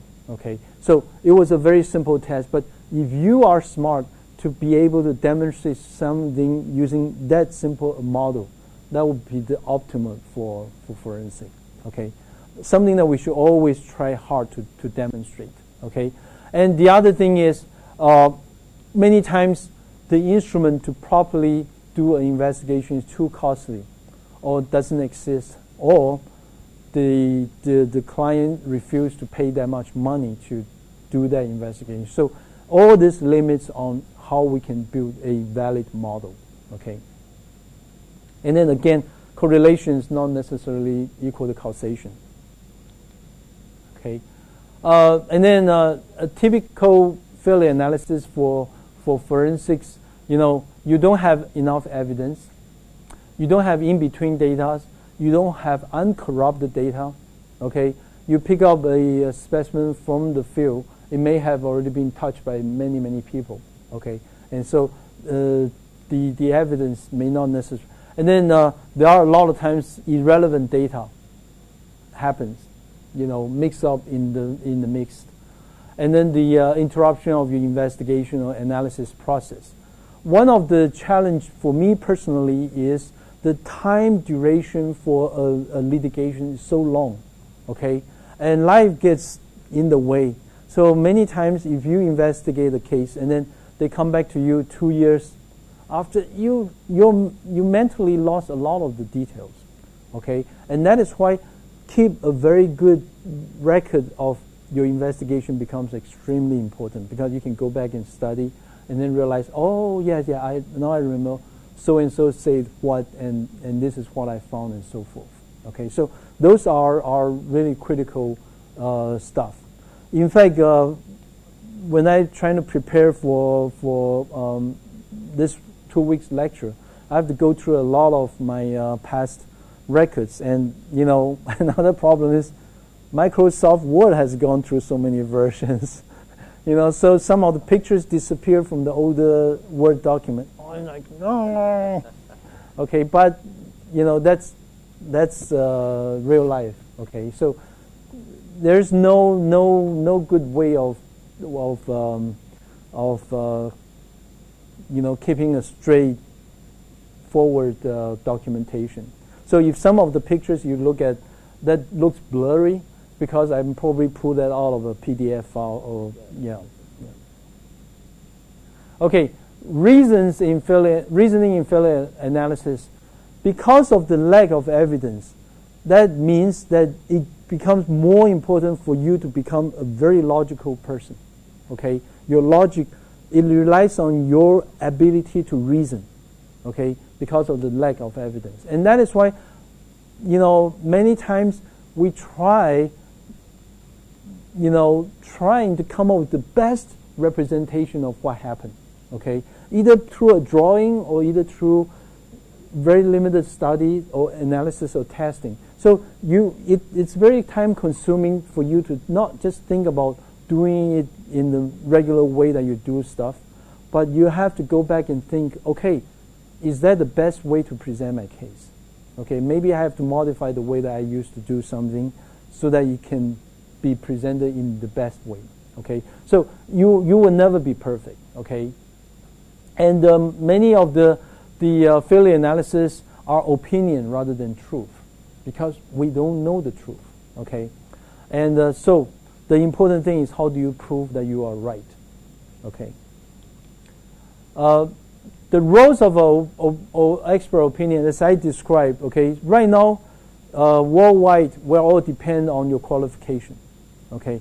Because I have built buildings of this type 100 times, that makes me a direct expert, okay? That's the best we can do. However, we believe that if we are trained with legal logics and investigation techniques and so forth, that will make us better experts. And I believe that kind of qualification should go beyond somebody who has done this 100 times. Okay. And license, of course, is another technical degrees, and license and professionalism, your status and so forth are all very, very important. Okay. You cannot be a legal expert if you constantly in jail. You know? So people will be like, okay, so that is a characteristic issue, okay? Your character. You know, if you're always drunk, then, you know, how can you do a good, proper investigation, for example, okay? And so forth, okay? And then there are many, many useful tools, such as animations and so forth, that you can use to help you understand what happened. You should always use those tools, because that evidence remove your qualification completely, okay? You show an animation of a building collapse, or if you can show actually a building collapse in similar way, that is stronger than any qualification, you know, because that anybody can understand, okay? And that is something that you should always strive for, that kind of evidence, okay? So we have discussed, and this is two logic fallacies that you always should keep in mind, okay?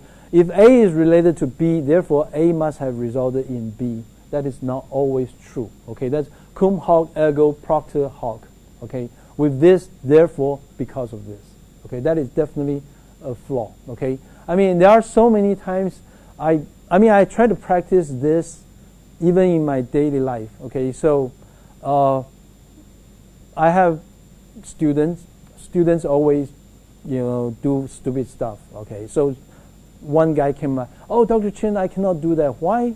Oh, because so-and-so told me. I'm like, did so-and-so do a lot of study and then he know this is factual? No, but, you know. So I said, what is his credit for telling you this and you believe him and not believe me? You know, so there are, you have to practice in your daily life because it happens all the time. Oh, somebody saying that, oh, don't go to street number 5. Why? Because 5th Street, there's an accident. How do you know there is an accident? You know, I think this is the fastest path. I want to go this way. And people get into arguments because of those non-factual arguments, right? And so practice logic in your daily living, not with your spouse, okay? Especially if you're an engineer and your wife is not an engineer. You'll be like, please don't tell me this. I hate arguing about this. Okay, so there are things that, you know, don't go by the boundaries. Okay, but it is true that in everyday life you will encounter people who are totally illogical. Okay, and understand that, you know, that's your profession. Okay, and post hoc ergo propter hoc. This is something slightly different. Okay, because something happened and then the other thing happened, that means the first thing happened must result in the second thing. Not necessarily, okay? Just because you had breakfast this morning, that means you have to have lunch? No, not necessarily, right? Yeah. So these are the things that you have to keep in mind, okay? And a few words about inverse and forward problem. So as I mentioned, everything that you learn at school are always forward until you start doing your thesis or your master's research, PhD research, okay? But real life, everything is inverse, okay?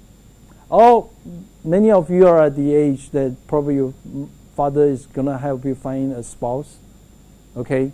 Is that something forward?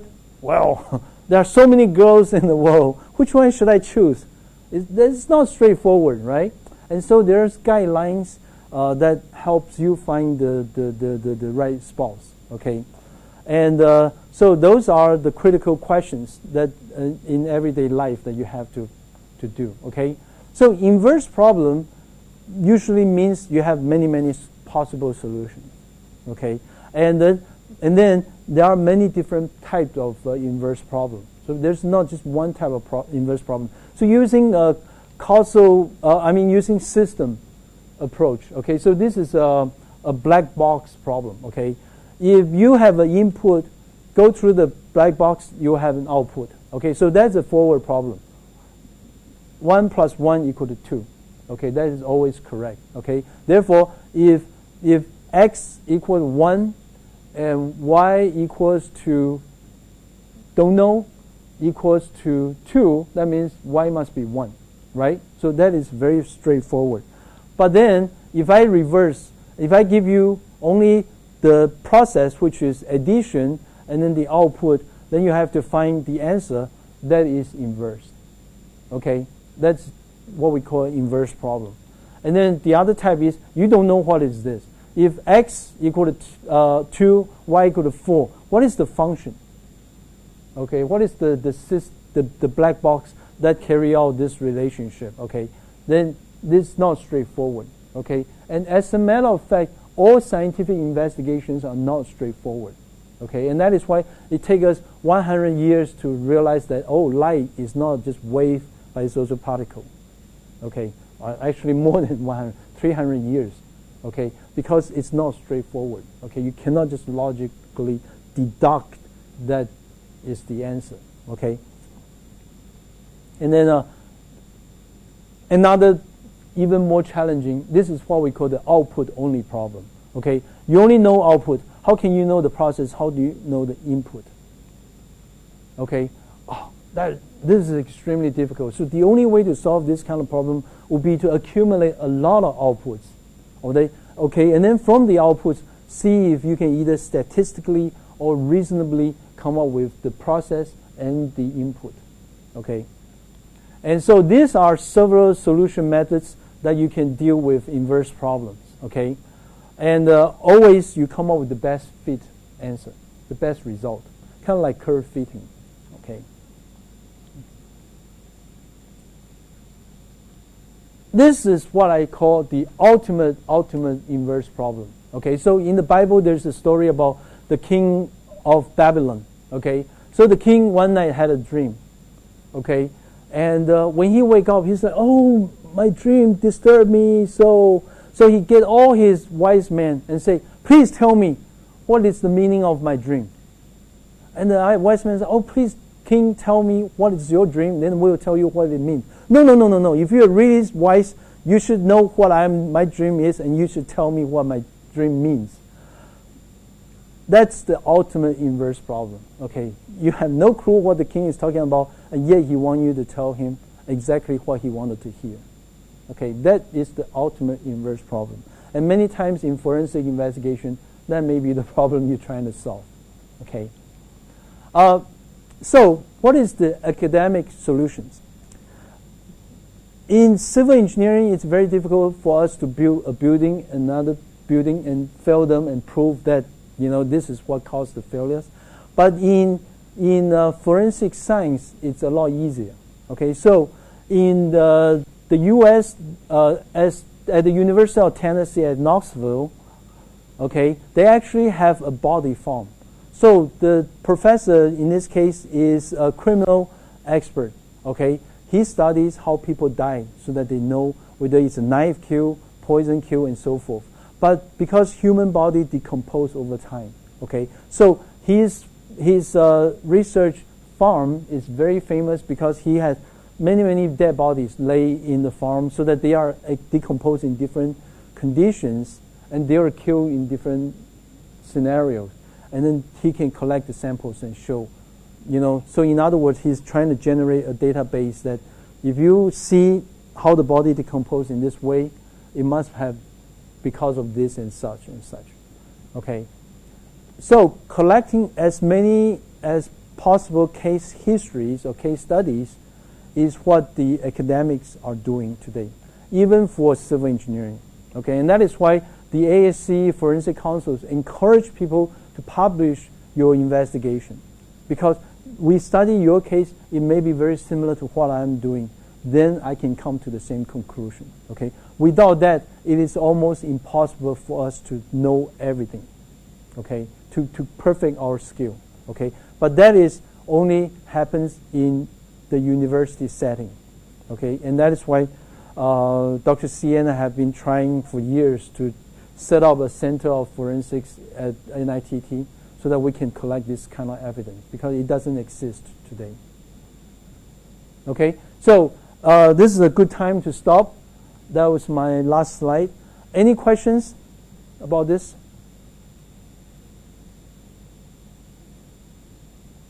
Yes. For example, if the building is subjected to some natural calamity, Mm-hmm. I want to do a rebound hammer. So how will I select the location of this? Excellent question. What are you trying to prove using the rebound hammer? And the location, because natural run is only a homogeneous structure. Right. So they have to do an investigation on a specific location. Yes. How do you determine that location? That's your question. Yeah. Very good. Anyone? Any of you? What do you suggest? We should identify the first. Okay. Yeah.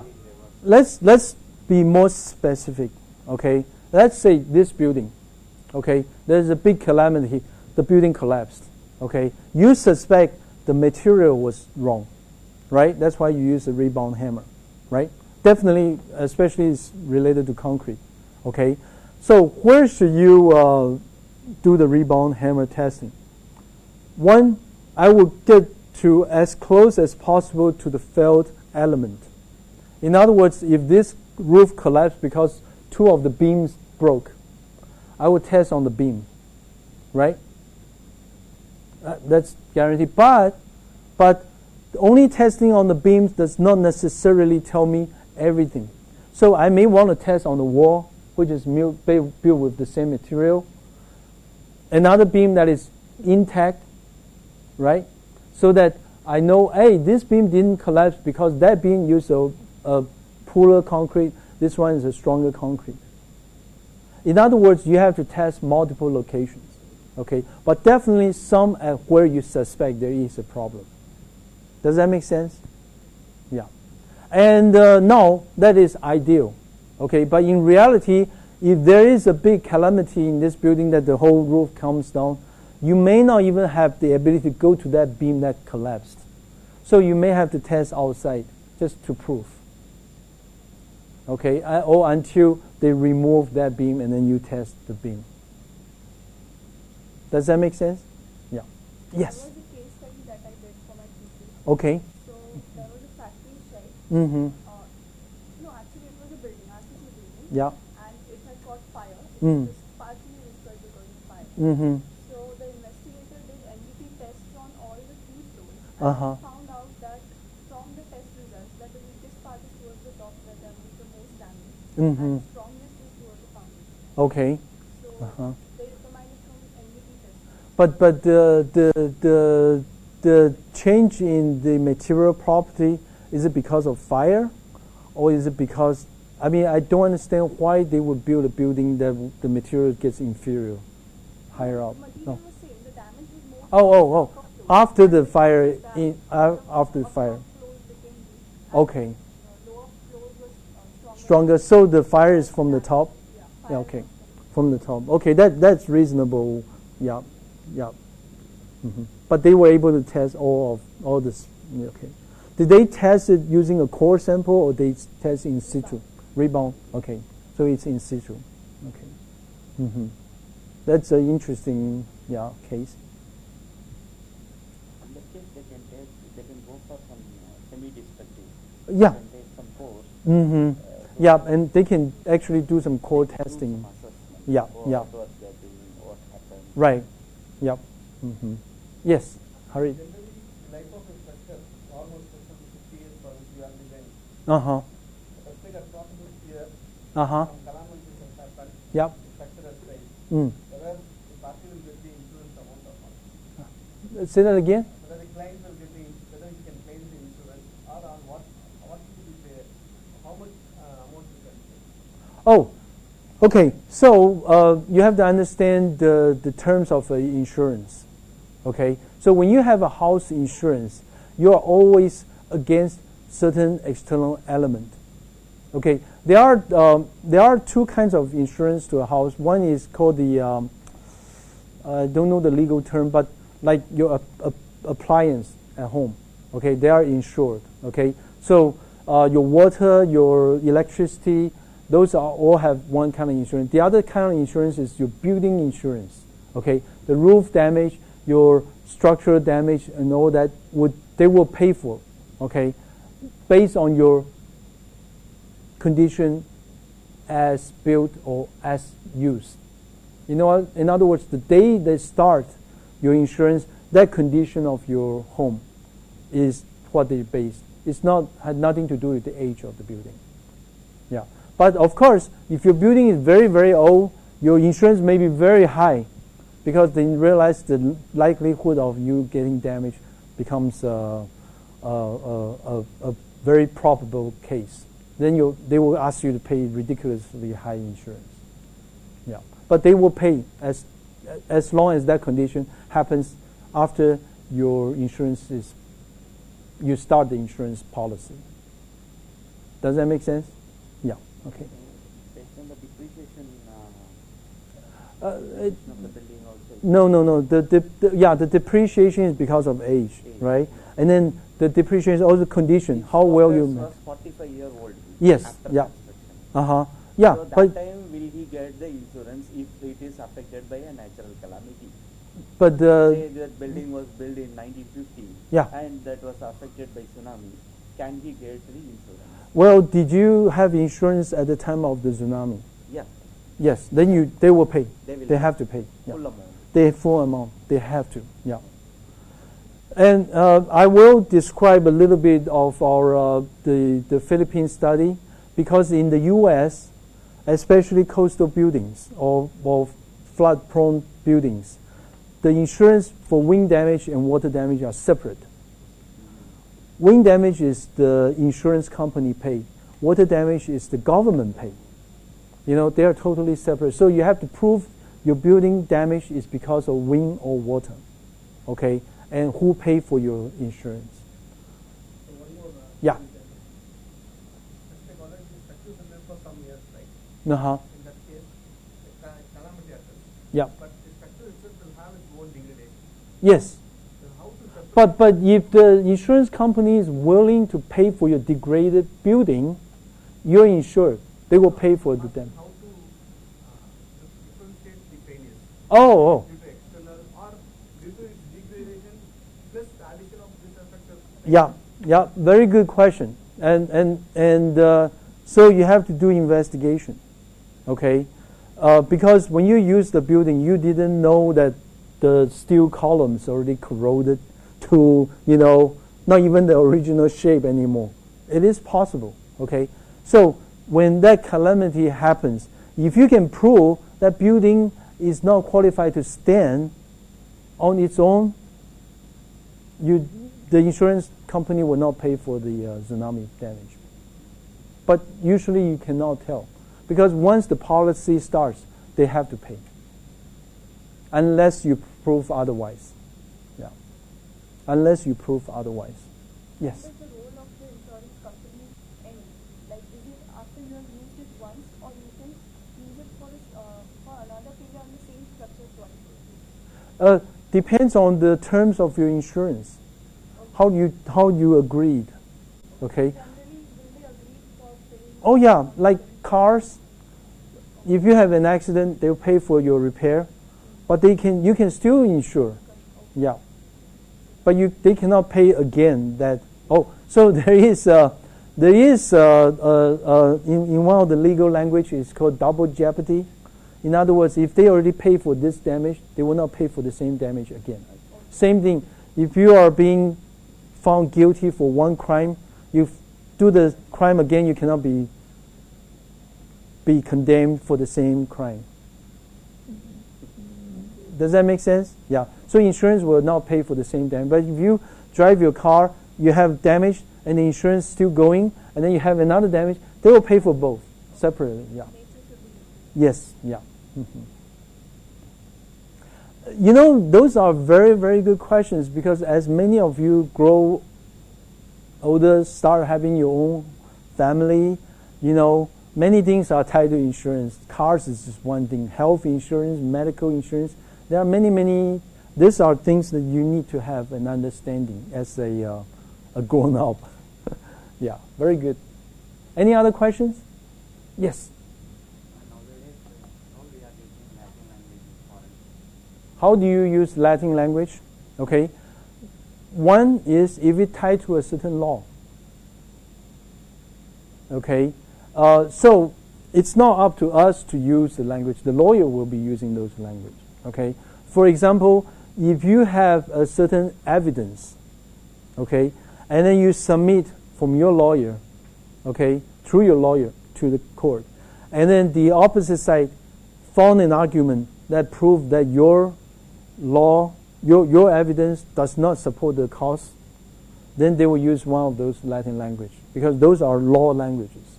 They will say, okay, this is non sequitur, okay, which means that, you know, has nothing to do with this case, okay. So you're investigating that person died because of the beam fall on that person, and then you say, oh, he had 2 chapatis for breakfast.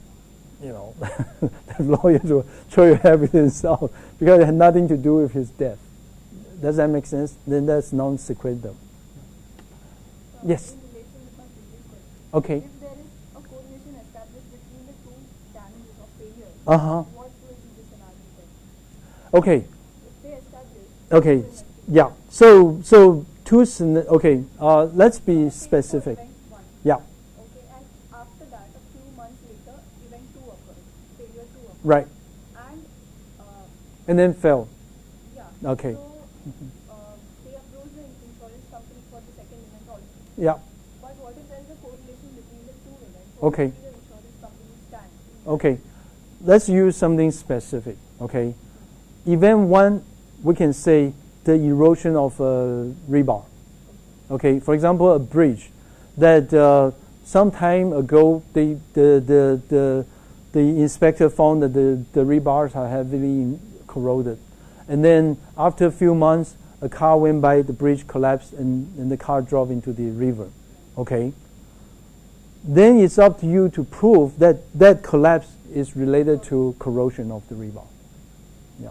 But the investigator will be from insurance side. No, you'll be from both sides. The insurance company and the guy that would unfortunately die will also have his own investigator. And that is why this profession becomes interesting. Because then you will be going there and dig up the rebars and then do your finite element model and prove that, hey, when rebar corroded to this level, it cannot carry the weight of the truck, the vehicle. Okay? And the other side may be saying, oh man, you know, that corrosion of the rebar is not the problem, but the problem is it already pushed the concrete, the expanded volume, and so the time of the failure is actually all the concrete underneath the rebar has already disappeared. So you don't even have the original section. You have a significantly reduced cross-section of your beam. That's why the car over. So to relate the cause, right, the rebar and the concrete, but who is to blame? The steel manufacturer or the concrete manufacturer? Yeah. Yes, yeah. So that's why this is so interesting, because you get to prove the case. Yeah. Mm-hmm. Any other question? Excellent. I like the interaction. You know, this is the purpose for this. You know, to help you guys start thinking in a forensic manner. Okay, and then those are all valid questions. Okay. There was a significant improvement from day 1 to day 3. Absolutely. Yeah. Now that they start asking questions, that's very good. Yeah. Mm-hmm. What did you learn from studying the mechanical engineering building? Okay. So who went and looked at the building yesterday? One. Everybody. Okay. Everybody is the same team? 2 teams? Okay. So then maybe we shouldn't ask the question, right? Because then you'll be telling the other team what you have found. Okay, so I will refrain from asking that question. But let me reintroduce my question. Okay, so when you guys go see the building, were you able to see most part of the building? Most part of that mechanical engineering department building? Were you able to go into some of the offices and look from the inside? We didn't study mechanical and civil. Oh, so you went both buildings. Some labs are open, we can enter. Okay, okay. In all rooms we cannot enter. Some rooms are That's locked. yep. That's good. That means real life. You have only partial observations. That's fine. Yep. Some outside also some more labs are there. Okay. Mm-hmm. the foundation. Yeah. Did you take pictures? Yes. Some. Okay. Very good. Yeah. Mm-hmm. Today we will go on this day. Okay. Very good. Yeah. Mm-hmm. Some team visited my room yesterday. And Okay, they so- diagnosed some problems. Yeah. Yeah. I'm not going Are to you tell- worried? No. No, I'm not worried. I am very happy. I purposefully invited them. Yeah. You can come and see. Right. Very good. Yeah. So you guys start to practice. That's very good. Yeah. So okay. So that's what we have for today. Okay. The names for everybody. Okay. Okay. Okay. If you don't mind, I'll call out everybody's name so I can learn. Saeed Ali. Okay. Saeed. Dharani Dharan. Dharani. Parthiban. Patiban. Okay, I know Patiban. Parthiban. K. Patiban. Oh, there's two Patiban. Okay. Ankita. Patiban. Ankita. Harid. Harid. I know Harid. Bharati. Bharati know very well. Patiban P. Parthiban. Yep, I know him by Chandru. now. Chandru. Okay. Ati Baran. Adiparnan, he got his leg fractured. So he Oh. will be coming next week. Okay. Cyril, I Yeah, know Cyril. very well. Yeah, Cyril. Ketan. Kitten. Okay. Shama. Arjun. Kitten. Arjun. Arjun. Okay. Shamim. Shamim Banu. Shamim Banu. Hi, Shamim. Rajesh. Rajesh. Okay, Rajesh. Manoj. Naik. Manoj. Manoj. Okay, Manoj. And that's Navneet in the back. Okay, so he will be giving the lecture tomorrow on the point cloud analysis. Okay. Okay, good. Yeah, so I'll slowly learn everybody's name. Yeah, this is very helpful. Okay. Okay. So we'll go for lunch. Go for lunch. Okay. Yeah.